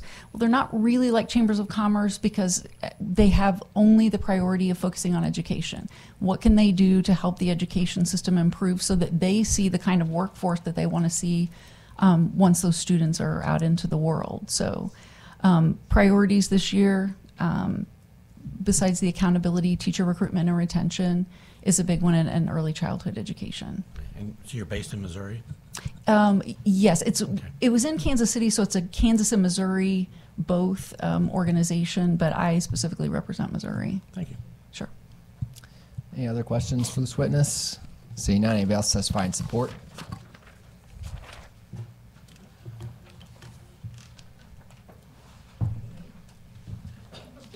Hello, my name is Roosevelt Lyons. I'm the Vice President of Advocacy for Quality Schools Coalition, and I just want to enter two testimonies in for the record. They submitted them online, but they couldn't be here.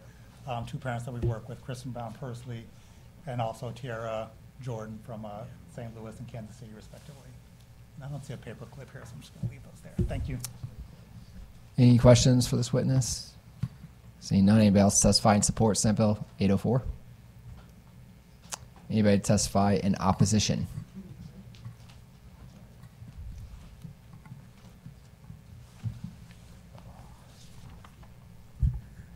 Thank you, Mr. Chairman and members of the committee. Otto Fajan on behalf of Missouri NEA. We would like to speak in opposition to Senate Bill 804, but I guess would say we do appreciate hearing a bill on this topic. We have an interest in the legislature really delving into some important questions that this bill begins to address. But I think you need to step back for just a quick moment and think about where we've been and what we've tried that clearly doesn't work.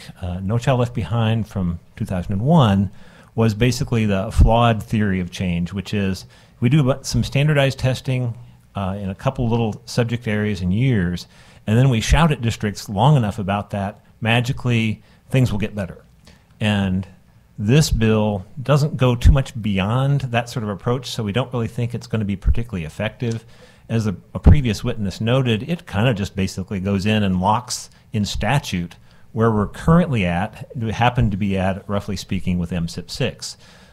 We would counsel against locking that into statute, especially since the state agency is already there.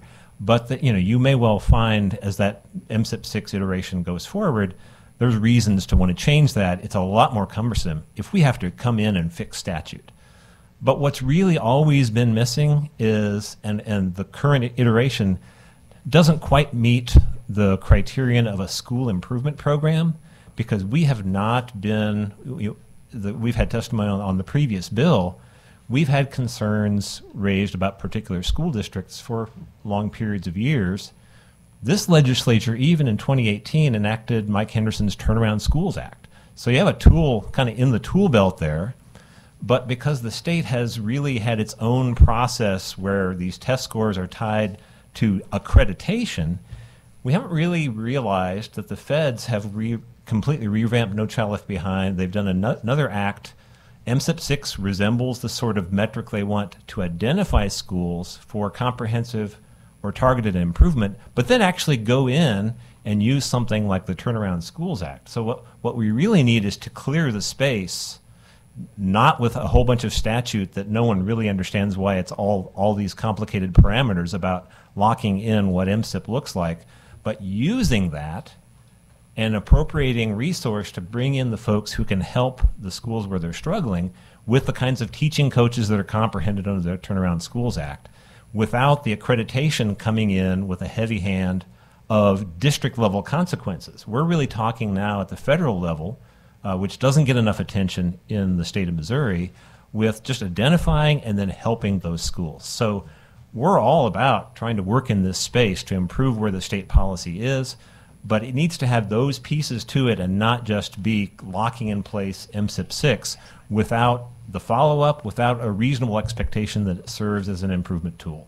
So this is probably a lot more work than we're going to do in this committee hearing this before 4:30, but happy to be a part of that conversation as the session progresses. Happy to answer any questions.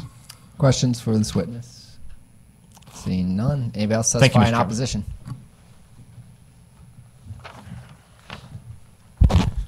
Mr. Chair, sorry. Mike Lodewig on behalf of the Missouri Council of School Administrators. I echo a lot of what Otto said. I do think I do want to go into a little bit more about this. Information from my previous testimony on the ESA bill, Senator Koenig. The challenge that we have right now in education, given this current system, which uses the same growth model, is that no one understands it. No one knows what it is. I've got superintendents who have their doctorate in this sort of curriculum instruction that either can't get their hands on how the growth model is utilized, what factors go into it. And then on the back end, when they see the ramifications of it, I've got a school district in East Central Missouri who went back and looked from 2021 to 2022. 3 students, I think they were in 4th grade, scored the exact same score on their MAP test. Proceeding forward into the following year, 1 student went slightly down. The other 2 students went down significantly, and they also received the same score. The student who went slightly down got a negative score for growth, for utilizing the existing growth model. The other 2 students who scored the exact same, that was slightly less, one got positive growth points, the other got negative growth points.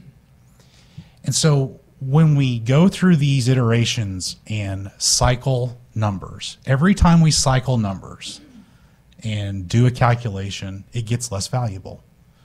And so until we get to a system that allows to see what actual growth is, where a student started, where a student ended the year, we are not measuring actual growth.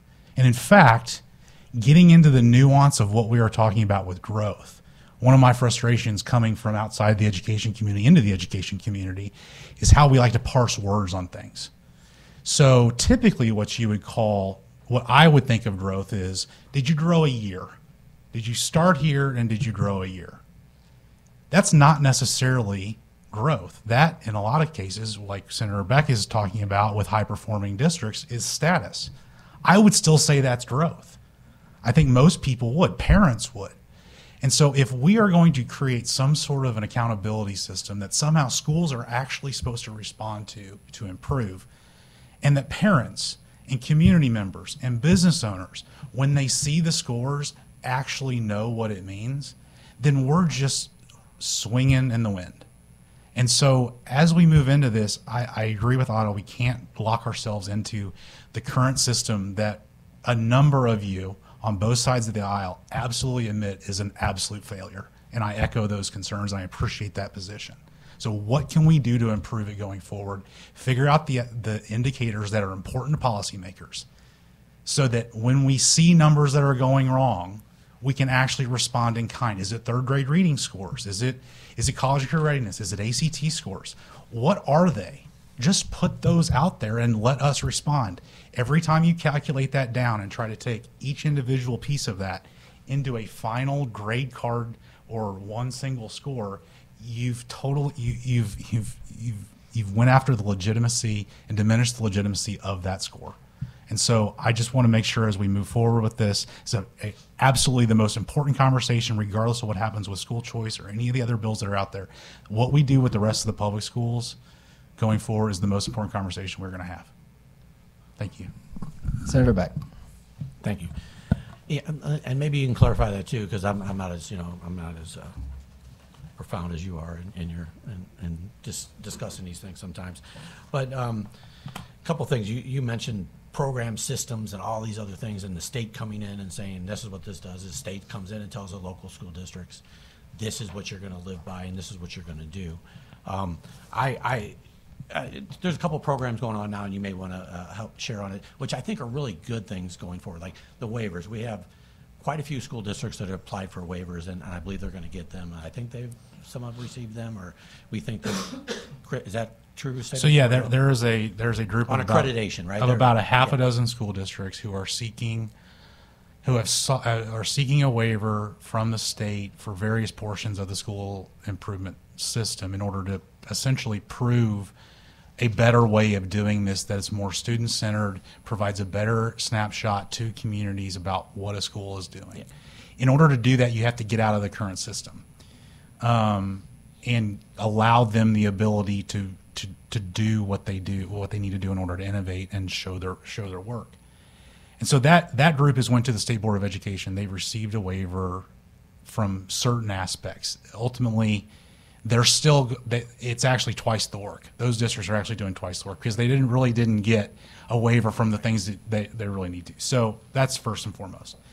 But the bigger thing to ask ourselves that they need to be pursuing, that the state needs to be aggressively pursuing as well, is a waiver from the federal government on the federal testing requirement. Because right now, that is one thing that the federal government is starting to look at waivers and allowing for some flexibility within states regarding the assessment requirements. Typically, we've had to have a single, what's called a summative, which is an end-of-year assessment that's supposed to be used to determine how good a school is doing. In Missouri, that's the MAP test. That test is a snapshot in time at the end of the year. Whether kids care about it is up for I think a legitimate debate. But yet that's what we are using to determine school quality on all of our APR scores, right? And so we have to get out of that because right now Missouri several years ago made the decision to marry our state accountability system with our federal accountability system. So we have to break that. And then with the federal piece, if we can get a waiver to allow for through-year assessment, I would argue that assessment needs to be as close to the teacher and close to the classroom as possible and not some sort of statewide mandated test. Right. And so that's the thing to watch. So the waiver is an important step. But administratively, there's a long way to go to see any actual proof in the pudding as far as what our current State Department and State Board of Education is willing to consider doing with it. No, and that makes sense. And I think part of what this does is again, I came from a school board 9 years. Growth is very important. We want to see our kids grow. Maybe it could be just as simple as a test in the beginning of the year and a test at the end of the year, or something of that nature. But that's not being discussed here.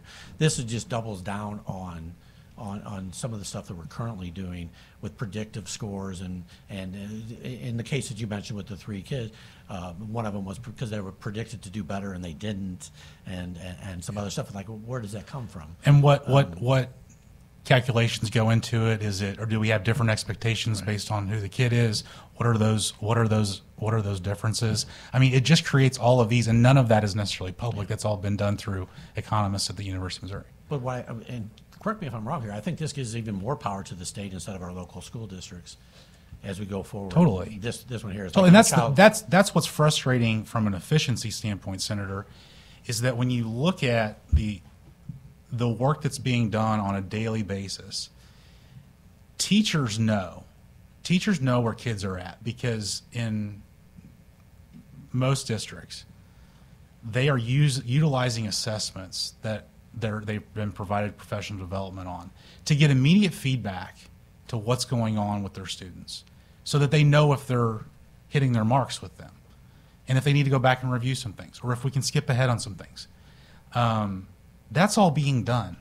Those things should be, if they're aligned to state standards and we're already doing them and they're actually measuring growth, why can't those assessments be utilized in some of this? In real time, because too. Yeah, it's real time. And kids care about them because they can be worked into the lesson plans and the efforts that's going on in those teachers' classrooms. Because years ago they were talking about, if you've seen Bart Starr back in the, he would look at video the day after a game or whatever and see, but now you got to look at Patrick Mahomes after every play. He's able to access that, learn from the thing.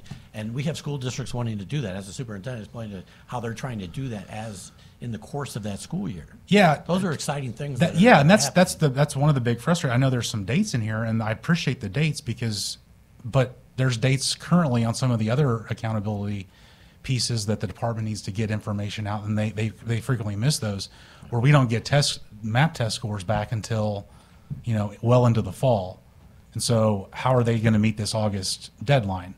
If APR scores, last year they came out, I think sometime in February.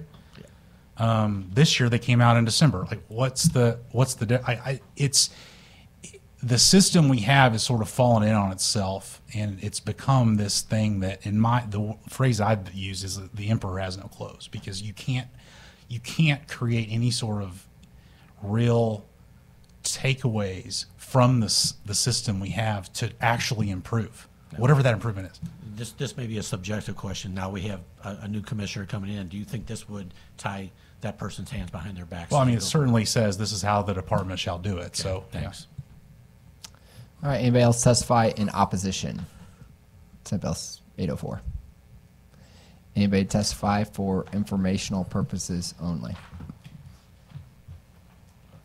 All right, that concludes our hearing on Senate Bill 804.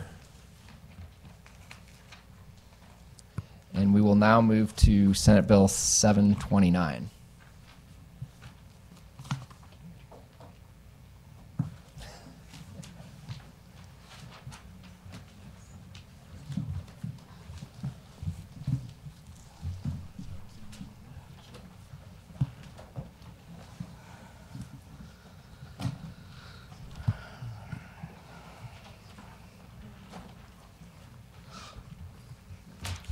Please proceed when ready. Thank you, members of the committee. Senator Andrew Koenig from the 15th District here to present Senate Bill 729. What this bill does is it's kind of modeled after what Oklahoma did in kind of like a universal school choice program, except for each taxpayer would, when they do their taxes, would submit those expenses and get a deduction or refunded for those expenses off of their taxes when they do them. What I did is I borrowed from the ESA program a list of eligible expenses and put that in there. That list that you were, Senator Razor, speaking of is also in Senate Bill 729 as well. Another thing that has ballooned the fiscal note quite a bit is the over 100,000 kids that are currently homeschooling at this time. So it's definitely going to have to be tweaked. Going to have to put some limits on that. We could probably, in the fiscal note, probably drop about $700 million off of that by tweaking that. So that I'm not going to go through all the reasons, for the bill. They're the same reasons why that I presented earlier today that I did in the ESA program, providing parents options, I think is the best thing for kids. So with that, I'll answer any questions. Questions for the bill sponsor from the committee? Seeing none. Are there any witnesses here to testify in support?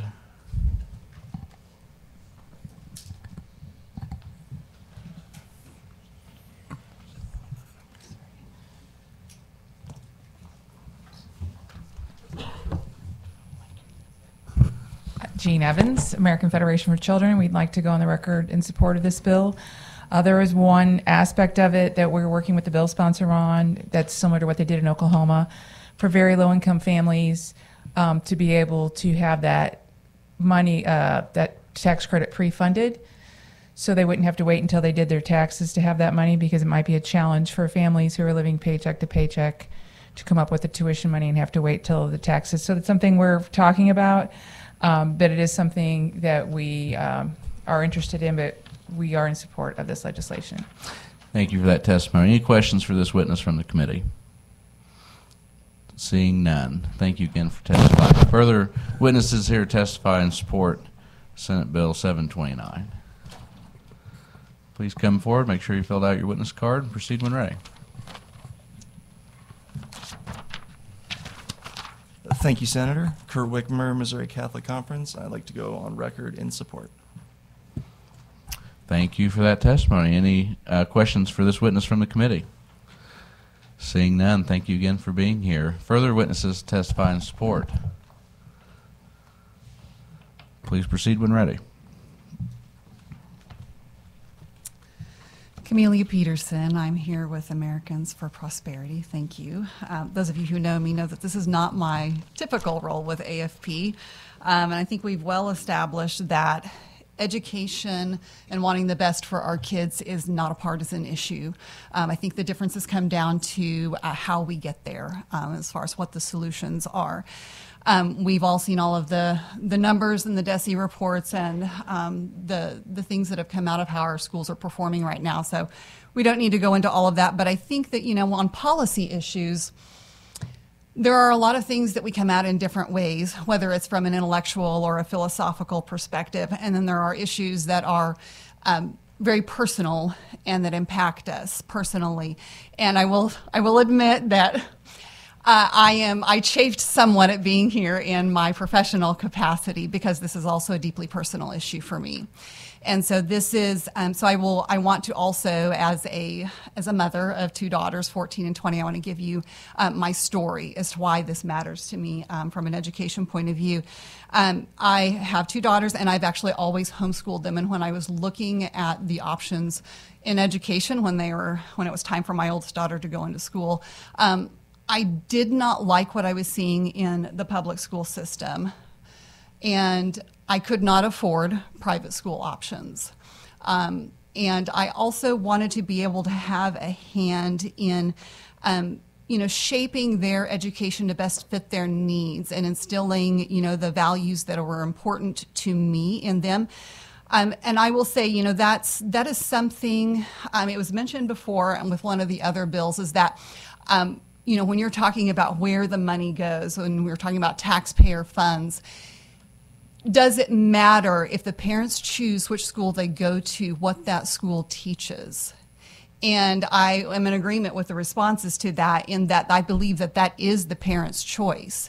And so that, I think that is what makes us as a nation unique and beautiful, and is that we are a melting pot, but we're not homogenous. And it's those individual differences, even with our flaws, that is what makes America special. It makes Missouri special. And I will say that I have always homeschooled my girls. And we have looked at different things. My younger one is now in a hybrid homeschool academy that fits her better than the program that we did with my older daughter. And they have thrived in that, and they have gotten a good, rigorous classical education, have done very well. But I will say it's been at sacrifice. I grew up going to a very small private school as well. So, Grew up in Southwest Missouri, still live on the same property. My parents live 500 feet down the hill from me. I have a great support system, and I am so cognizant that so many people do not have that. And I'm very blessed to have that. It's the only way that I can continue to provide my girls with this education because, for the last several years, I've also been a single parent.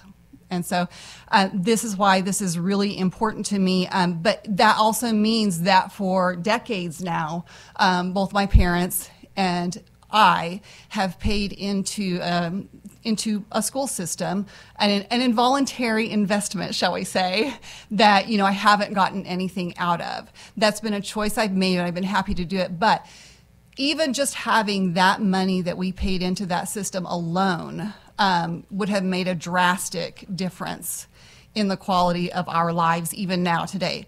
So I also come at this from a professional perspective in that the vast majority of the work that I do is in grassroots engagement. So I have, I think, probably a unique perspective both from an urban and rural setting in that I've worked with folks in the St. Louis area considerably. And I will say, in the city of St. Louis right now, 23% of students are not reading at grade level. And we have a school board that is protesting charter schools, but we have parents that are protesting the school board because they feel like they are being failed and their children are not being taught basic math and reading skills. There are parents in the community of St. Louis who have stepped up and they have decided to do something about that. I have worked extensively with a gentleman who started a nonprofit called Black Men Read.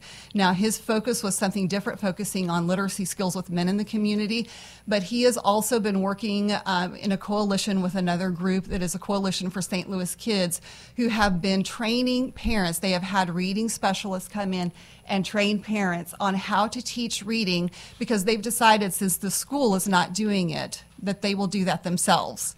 And while I think that that's wonderful, that they are stepping up and filling that need, I also think that they should not have to do that.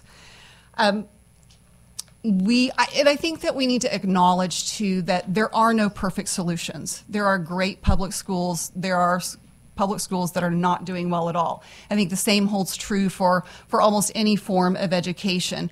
And we're not going to find perfect solutions, but we need better solutions. And I think the more options we have, the better that is for parents. We are in favor of SB29 or 729, excuse me. And I think that, what is crystal clear is that our current system is not serving us well. We've actually known this since 1983 when Reagan's administration put out the report from their Commission on Education. And a lot of those same issues that are in that report are the issues that we're dealing with today. So the wheels of change have turned slowly.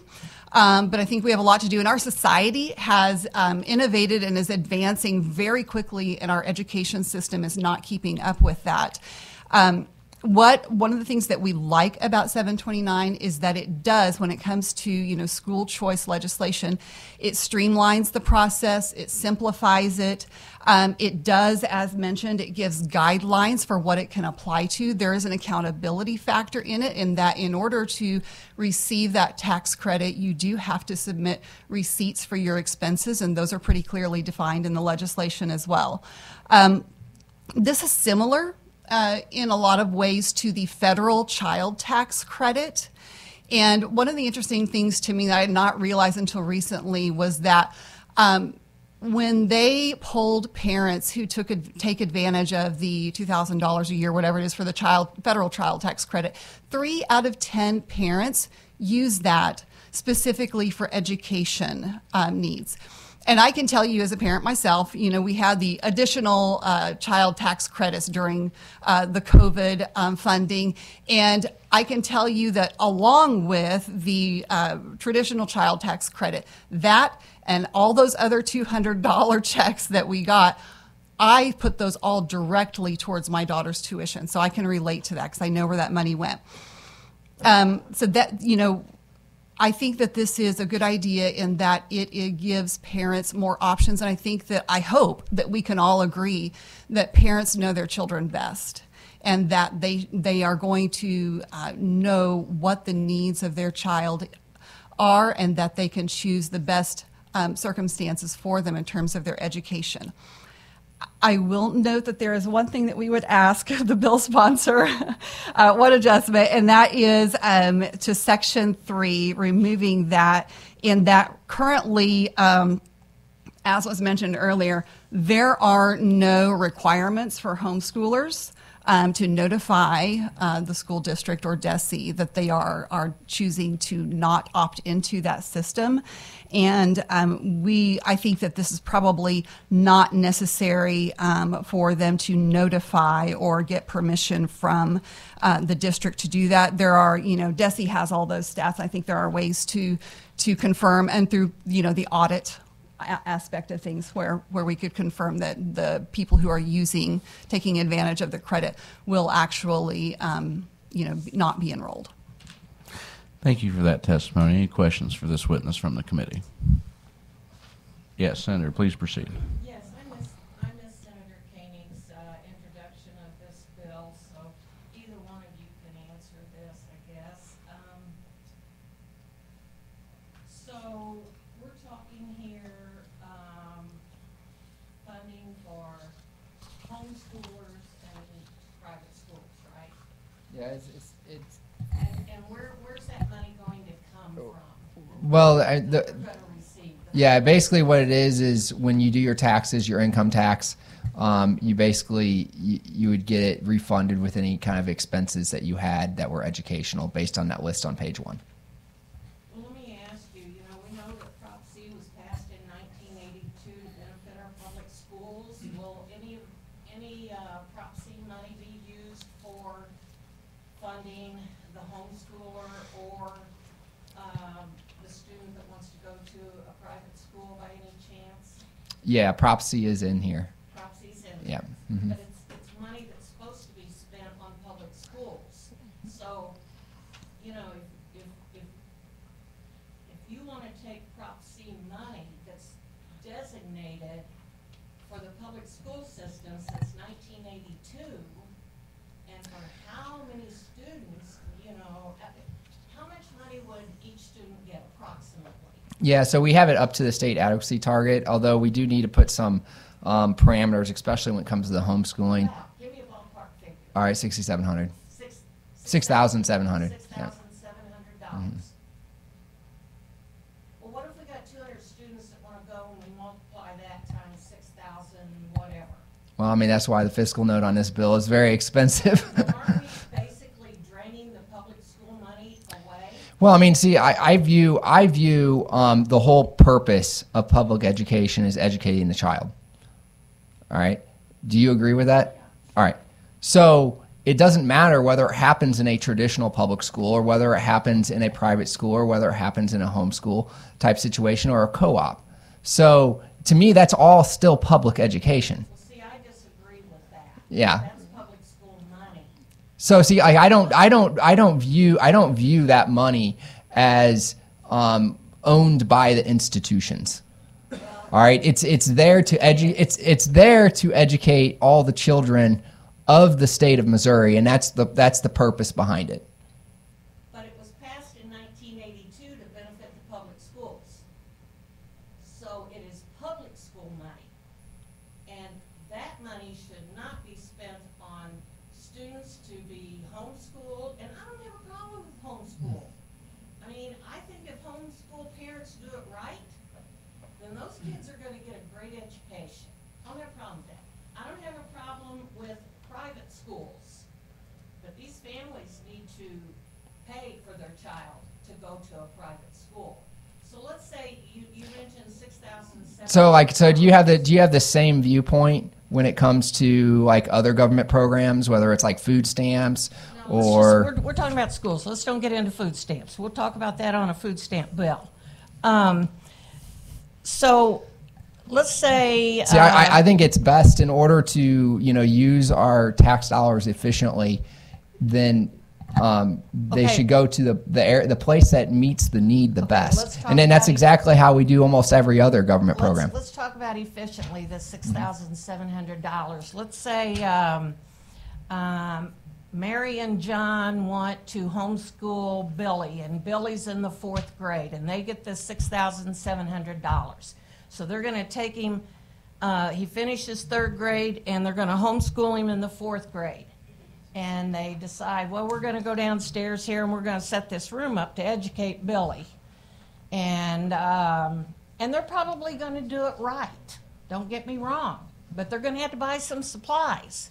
And if they got $6,000, that's a lot of supplies. Yeah, so they're so probably going to, no, wait a minute. They're probably going to start out with a nice big flat screen TV so that they can put that thing on the wall and, you know, use it, which I'm sure a TV is necessary when you're homeschooling a child, along with the computer, the desk, you know, and again, I guess we're talking about what quality of furniture we're going to buy or purchase.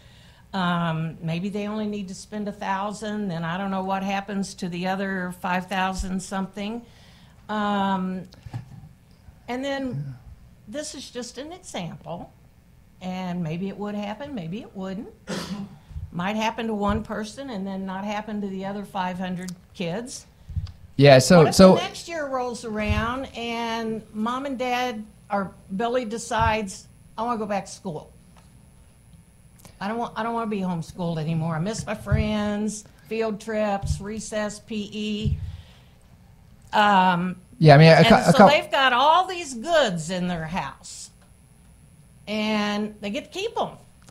And so, I'm sorry. So let me answer the question. All right, couple things. One, TVs are not listed as an eligible expense. Two, what Oklahoma did, which I probably should have put in here, is they had a $1,000 limit for a homeschool type situation. Okay. And I'm going to do something like that. Third of all, I mean, our public schools waste a ton of money. I mean, thousands upon thousands, probably millions upon millions of dollars. You're not happy with the public schools, but you send your kids to public school. Yeah, I mean, it's. So you don't know. Don't even. I know, and I'm not. I can promise you, kids. I'd send 3 of my 5 kids there. Well. And yeah, I'm not totally satisfied with what's going on in that school, and they do waste a lot of money. Well, you know what? Banks waste a lot of money. We were in the hotel business and the shopping center business, and I'm sure there was a lot of money wasted there. Money's wasted everywhere, every day, not just schools. Right. We need I agree. We need to be feeding this money into our public schools because that's what this money was designated for.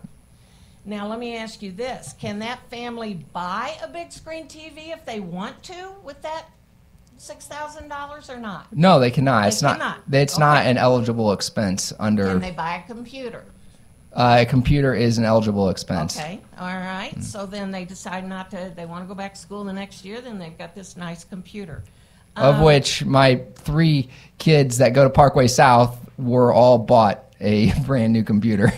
Yeah, well, so I'm just saying, that's fine. That's where the money belongs. The money belongs in Parkway School and all the other schools across the state of Missouri, and if they want to buy computers with it, I guess they can, because let's face it, that's what the schools are doing now. They all have computers, every student, probably at this point, kindergarten through 12th grade. Yeah, and I don't know what age they start that, because my kids didn't. Well, I they're think older. I think it's pretty early, but you know, I think as a committee, whether you Democrat, Republican, for school choice, against school choice, I think each of us on this committee need to take a hard look at this because this money was designated in 1982 for public schools, and now you're wanting to take that money and spend it where it should not be spent. Thank you. Further questions for this witness? Yes, Senator, please proceed. Just quickly, not to sound like the senator from Lawrence, since he's not here, though. You look at the Constitution where we get the power to establish schools, and it's in Section 9, subsection 1A, that it's for the preservation of the rights and liberties of the people, the General Assembly shall establish and maintain free public schools for that instruction. And now we're taking money from public schools to give to private schools or to give to families. Private schools and families aren't public schools. And setting that aside, let's say we move forward with this. Parents have the right to educate their kids how they best see fit, and I agree with that. The kids also have the right to get an education. They shouldn't have to turn 18 and realize I was never taught. I've always been bothered that we don't have oversight over homeschools to make sure that the kids are getting taught. I suspect most are. I suspect some are not. And what is the justification if a homeschool family is receiving public taxpayer dollars? What is the justification that, no, you can't make sure that our kids are being instructed properly? So, I mean, my question is, what are the ramifications on those schools today that are not getting, a quality education? I can almost guarantee you the 100,000 plus homeschoolers that are in this state are probably getting a better education and compared to 900,000. I would love to know, but there's no way you and I, either one of us, can know. We don't know what's happening. We don't know if those kids are being educated or not because we're not allowed to go see. I mean, we do know that, many of these kids, when they're getting accepted into college, are excelling. They're scoring high on their ACT scores. Obviously, we don't have a comprehensive list or anything. But a lot of them are getting very well educated. Sure. Are all of them? No, some of them are not. So but that's also true in the public schools. There are many debate after debate about, what do we know about public schools and what do we know about public charters, and we're like skinning, by the skin of the teeth, there are differences. Mm-hmm. When compared to, we know absolutely nothing about what are happening to children in public schools, and I respect the parents' rights and homeschools. I respect the parents' rights to homeschool. I'm not against that. But the kids have a right to a proper education, and I don't know how we're justifying that once they are receiving public dollars, that we just turn a blind eye and don't check in. It's just an issue I have, that's all. Further questions for the witness? I know there are a lot of questions for the bill sponsor. Are there any actual questions for the witness? Well, I'll ask the witness if she can answer this question. Excellent. Proceed, Senator. So in this bill, so you said you're with Americans for Prosperity? Yes. And you're based in Missouri? Yes. Where's your funding come from? We are a nonprofit organization, donor-based. Donor-based, so we don't know who your donors are, or do we know your donors? No, we also definitely believe in personal privacy. Okay. So, but you're advocating for Missourians Yes. through the AFP? Okay. So I'll ask you this question. Maybe the senator can answer the question. The senator said that you couldn't use this money to buy a TV. I see nothing in this bill that says you can't use the money to buy a TV. It says electronic devices, technological devices, which are not, I don't even think there's a definition for it, is there? So there isn't, I don't think there's a definition of what a technological device is.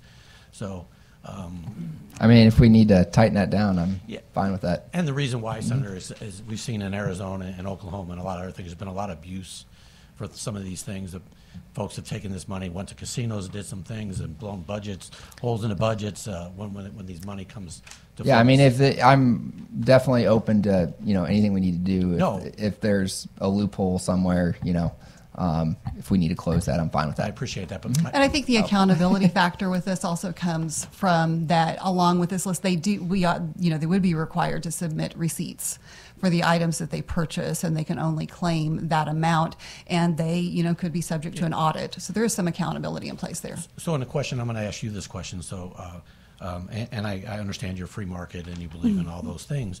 However, that being said, now you're asking for taxpayer dollars to go into this, into homeschooling and stuff. And then there's a whole argument. There's a whole set of homeschoolers that do not want this to happen. They literally do not want this to happen, because when you do this, when you take taxpayer dollars, I personally think you need to have some accountability. And how are we going to know about educational outcomes? How are we going to know these things? The senator had mentioned earlier that, he thinks, and the senator over there had mentioned, yeah, maybe they're getting an education. We think they're getting an education. We don't know that. We don't know anything. There's a whole section of people out there. But what those folks have chosen to do is be off the grid, right? And I don't even necessarily agree with that, because there's no background checks for homeschooling parents. There's just a lot of different things that we're going to be sending money into. Public money, taxpayer dollars. In this case, taxpayer dollars, which the senator here said that was specifically voted on by the people of Missouri to go to public schools, and Proposition C. So I think my response to that would be that as a state, as you mentioned, in the Constitution, we have agreed to ensure that every child in this state is educated. And you are right that all taxpayers pay into that. And this is an argument I've heard a lot, like, I pay this money into, I should get a say in how your child is educated. And the bottom line is, for every person who is not in favor of a child going to a certain type of school, there's going to be someone else who doesn't have a child in the system that is paying taxes in that would be in favor of that. My parents no longer have a child in the education system benefiting from the tax money that they continue to contribute to that. But I can guarantee you that they would want, their portion to go toward, the type of education that I would choose for my children. So there will never be a consensus, no perfect solution across the board for, this agreement on, where that money should go, because taxpayers themselves, whether they have children or not in the education system, are going to disagree on that, which is why, I think the bottom line is it really comes down to, we need to trust parents with their children. There are always going to be exceptions to that. Parents, they're going to be parents who make bad decisions. And we can't, there's no utopia. We can't control for every single thing, but we can give that responsibility where it belongs to the parents and trust that they do know their children and their needs. Yeah, so we wouldn't allow a school to do that, right? We wouldn't allow a public school who has governance to just do what they want, not have any accountability to the money that we're giving them, right? And actually, that's government at the local level. So it's, Sure. Those 7 folks are picked out from that community for their neighborhood schools that they want their kids to go to. And those are the choices you make. You choose whether you raise the taxes. You choose whether you want to build a new building. You choose if you want to do security. You do all these things that you get to do. And that's part of how the system works forever. And it's been that way for quite a while, right? So the neighborhood school model, and as we've seen the attack on this, taking funds away from that to go to other areas, which is what this does. It takes that money away. We've already discussed the fiscal note being so high that they're going to have to pare it back to make it work out. And we see other states that are going in the hole because of programs like this, because of the tuitions have gone up, because of all these other things that are happening. And again, you're putting money somewhere where you don't know where it's going and don't know what it's doing. So one of the things that you said, you're right. This is the way we've done things forever. There is a lot of debate right now, even within the way our public education system is set up in Missouri, and the administration of that. There's a lot of debate with regard to the testing, the MSIP-6. I mean, it's all over the place right now. Superintendents are not happy, with DESE. There's a lot of internal conflict that's going on. There are a lot of ways that we can make things better. 100% agree that we need to make things better for all types of schools, but I'm not willing to tell parents, you have to wait for us to change the kind of bureaucratic monstrosity that the public education system has become because, government grows. And I think I'm not willing to tell those parents that you need to wait until we can fix all of these very complicated things in order to be able to choose the best education for your child, or you can only do that if you have enough money to do that. And again, that's what public schools are about. Everybody pitches in, we put it in, you get your neighborhood school. That's funded by the local taxpayer dollars, and a lot of times in my area, we pay more. We pay more in the local area than we do from the state.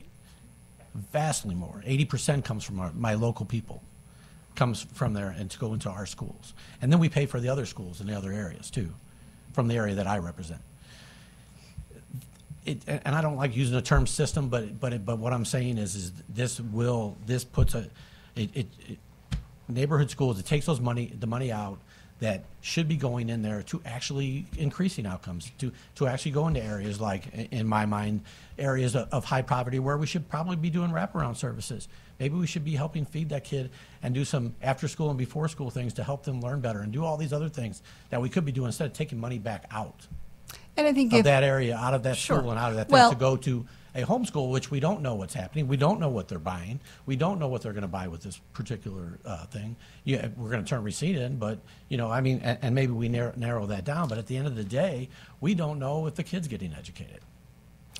I think there are probably a lot of ways, just society-wide right now, nationwide right now, that are indicators of that success. There are, I'm happy to send you articles, but there are lots and lots of studies that have been done that have shown how, private and homeschooled students have performed in contrast even with public school students. And the thing is like if a public school is doing a great job, parents are going to want to stay there with their kids. And I can show you numerous articles just recently came out about private schools that actually all their scores have slipped over the last few years. They all went down.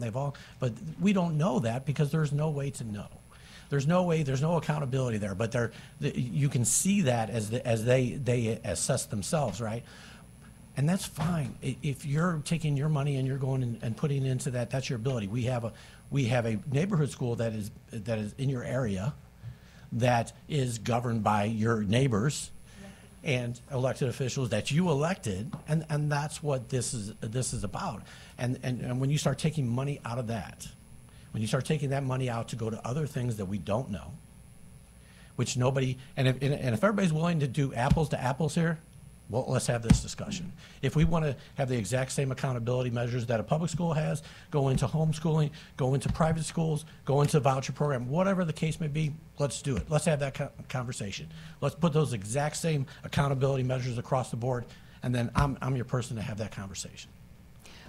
Well, I would say probably, and I might be somewhat unpopular in this, but I would. I'm not yelling at you, I would be. No, you're fine. I would be completely on the free market end of things.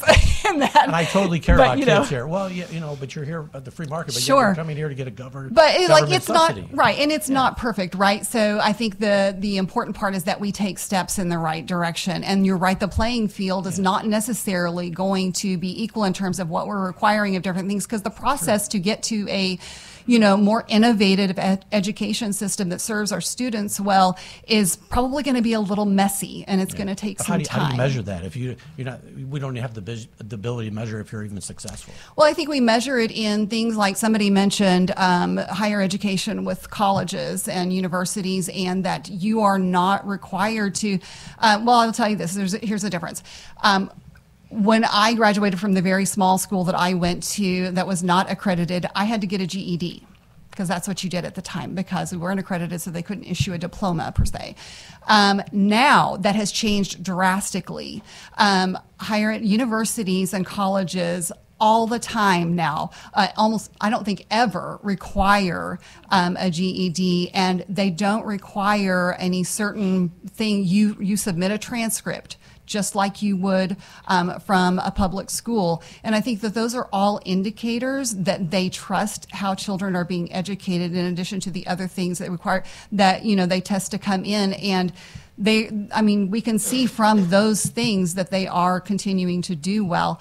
But there's society-wide, I'm not sure that there's been any indication that the movement towards parent-directed education has been detrimental. In fact, I would say that we've seen probably the opposite. But you would agree, though, if you're going to start injecting public money of taxpayers into it, that they should have some accountability and know where their money's going. Is that not correct? Or should we just put money there and just hope? I think that we should trust parents to make those decisions. And I think that when it comes to the schools as well, that's, I think, what you're seeing right now from a lot of people is the move back towards local control so that parents have more direct control. Definitely talk about local control, for sure, yeah. And we just had another bill earlier that takes away that, so thank you. Okay, thank you. Appreciate it. Further questions? Seeing none. Thank you very much for your testimony. Thank you. Anyone else to testify in support? All right. Anyone else anyone to testify in opposition? Please remember to fill out a witness form. Thank you, Mr. Chairman. Appreciate it. Members of the committee, Steve Carroll, Registered Lobbyist here on behalf of the Cooperating School District of Greater Kansas City, St. Louis Public Schools, Missouri Retired Teachers Association. Just a quick comment, if I may.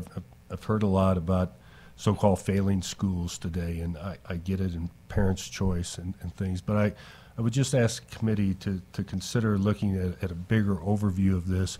When you talk about failing schools, public schools educate whatever child comes to their front door and needs an education, no matter what societal baggage that child is bringing through that door, whether it's homelessness, massive poverty, crime, drugs in the streets, gang violence. The public school has to deal with that. And unfortunately, the public school is the only thing getting graded, whether it's fully accredited, provisionally accredited, or unaccredited. We're not grading the society that surrounds that school, whether we have good paying jobs out there for the parents, whether it's crime free, whether we have good housing options. And I think we need to take that in consideration when we're looking at issues like this, and when we have bills like this that are continuing taking away millions and millions of dollars out of the state budget. Those failing schools aren't going to get any better with fewer resources. That's just common sense and a fact. And as far as homeschooling, I respect any parent that wants to homeschool their child.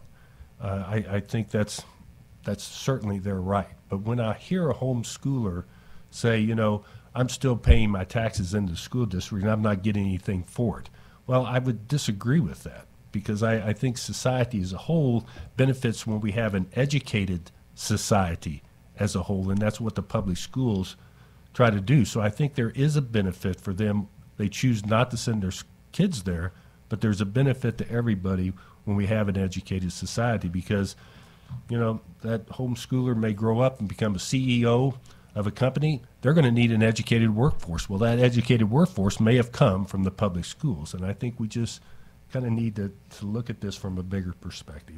That's all. I'll be happy to answer any questions, Mr. Chairman. Any questions? Seeing none, thank you for your testimony. Anyone to another testimony in opposition? And if we could cover, I'll be brief, Mr. Chairman. We're about to the chairman's desired endpoint, and we're fine with that. Autophagian with Missouri NEA. We're also on record in opposition with Senate Bill 729. Really appreciate and would concur with the previous testimony from Mr. Carroll. An excellent thing for us to bear in mind. I'll just say it's clear to us this bill is probably subject to change. As it's filed, with a $1.5 to $3 billion impact on finances for public schools, we might just want to call it No Teacher Left Behind. I assume it's going to look profoundly different, and we'll be around to engage with you all as the bill moves forward. Happy to answer questions. Any questions? Seeing none, thank you very much. Any further opposition?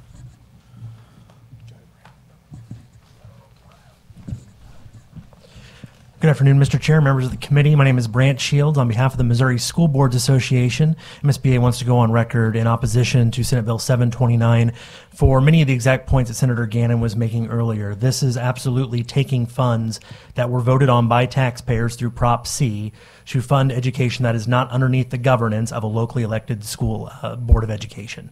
And for that and many other reasons, I want to go on the record in opposition to this bill. Also, and I apologize, I missed it because of the delay and the time I missed 727, putting my form in for that as well. So, okay. Any questions? Seeing none, thank you very much. Thank you. Any further opposition? Mr. Chair, members of the committee, Mike Lodewigan on behalf of the Missouri Council of School Administrators, echo some of the accountability pieces that we talked about earlier, having apples-to-apples comparison. Just for everyone's sake, numbers-wise, this bill would allow for up to $6,700 at the SAT value to go towards non-public education. That funding does come out of Prop C. School districts receive about $1,000 per weighted ADA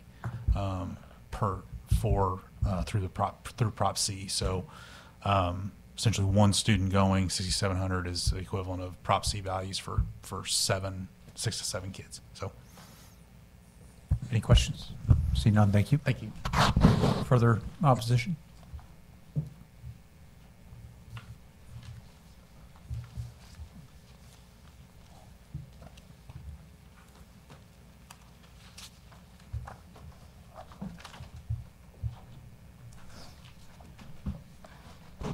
it on? Okay. Yeah. Okay. Yes, Mr. Chairman and committee members, I'm Cheryl Schmidt with Families for Home Education. I'm their lobbyist. The purpose of FHE is to protect the inalienable right of the parents in Missouri to teach their own children without state regulation and control. I'm testifying in opposition to SB 729 today. First, FHE is concerned that SB 729 would require a homeschool to contact the school or DESE to verify homeschool children were not in school. This seems like a back-ended way to register a homeschool with the state. FHE opposes a homeschool being registered with the state. A homeschool is a school that provides private or religious-based instruction. What is private education? Private education means that the school does not receive government funds and the government authorities do not manage the school. It is managed by private individuals or entities. Therefore, if a homeschool provides private or religious-based instruction, the parents or guardians would be the ones paying for and managing the homeschool. FHE seeks no financial aid from any government entity, and we ask for no further restrictions on the current statute governing home education in Missouri, directly or indirectly. The best solution to help homeschool families would be to cut taxes so we can spend our hard-earned money on our children's education as we desire or God leads us. The second concern stems from our experience with the Mo Scholars bill when the rules written included a background check for homeschool parents. Therefore, a red flag went up when we read SB 729 and realized the Department of Revenue would be tasked with promulgating the rules for the tax credit program. You would not purchase a house without reading the small print in the contract. Why should a bill be passed and then the detailed small print be added?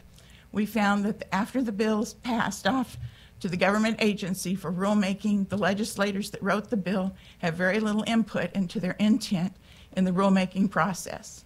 FHE wants to make sure a homeschool is protected from any government overreach. Thank you for your time and consideration in this matter. Thank you for your testimony. Anyone have any questions? Seeing none, thank you very much. Next in opposition. Please keep it brief and concise if it hasn't been covered.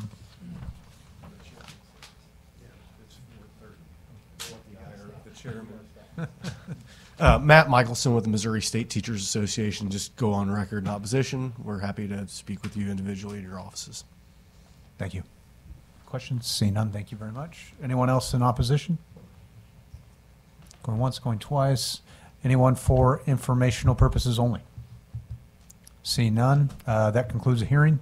And thank you, Mr. Chairman. You can make a motion to adjourn. And I'll make the motion to adjourn. Do I have a second? Second. All those in favor signify by saying aye. We're adjourned.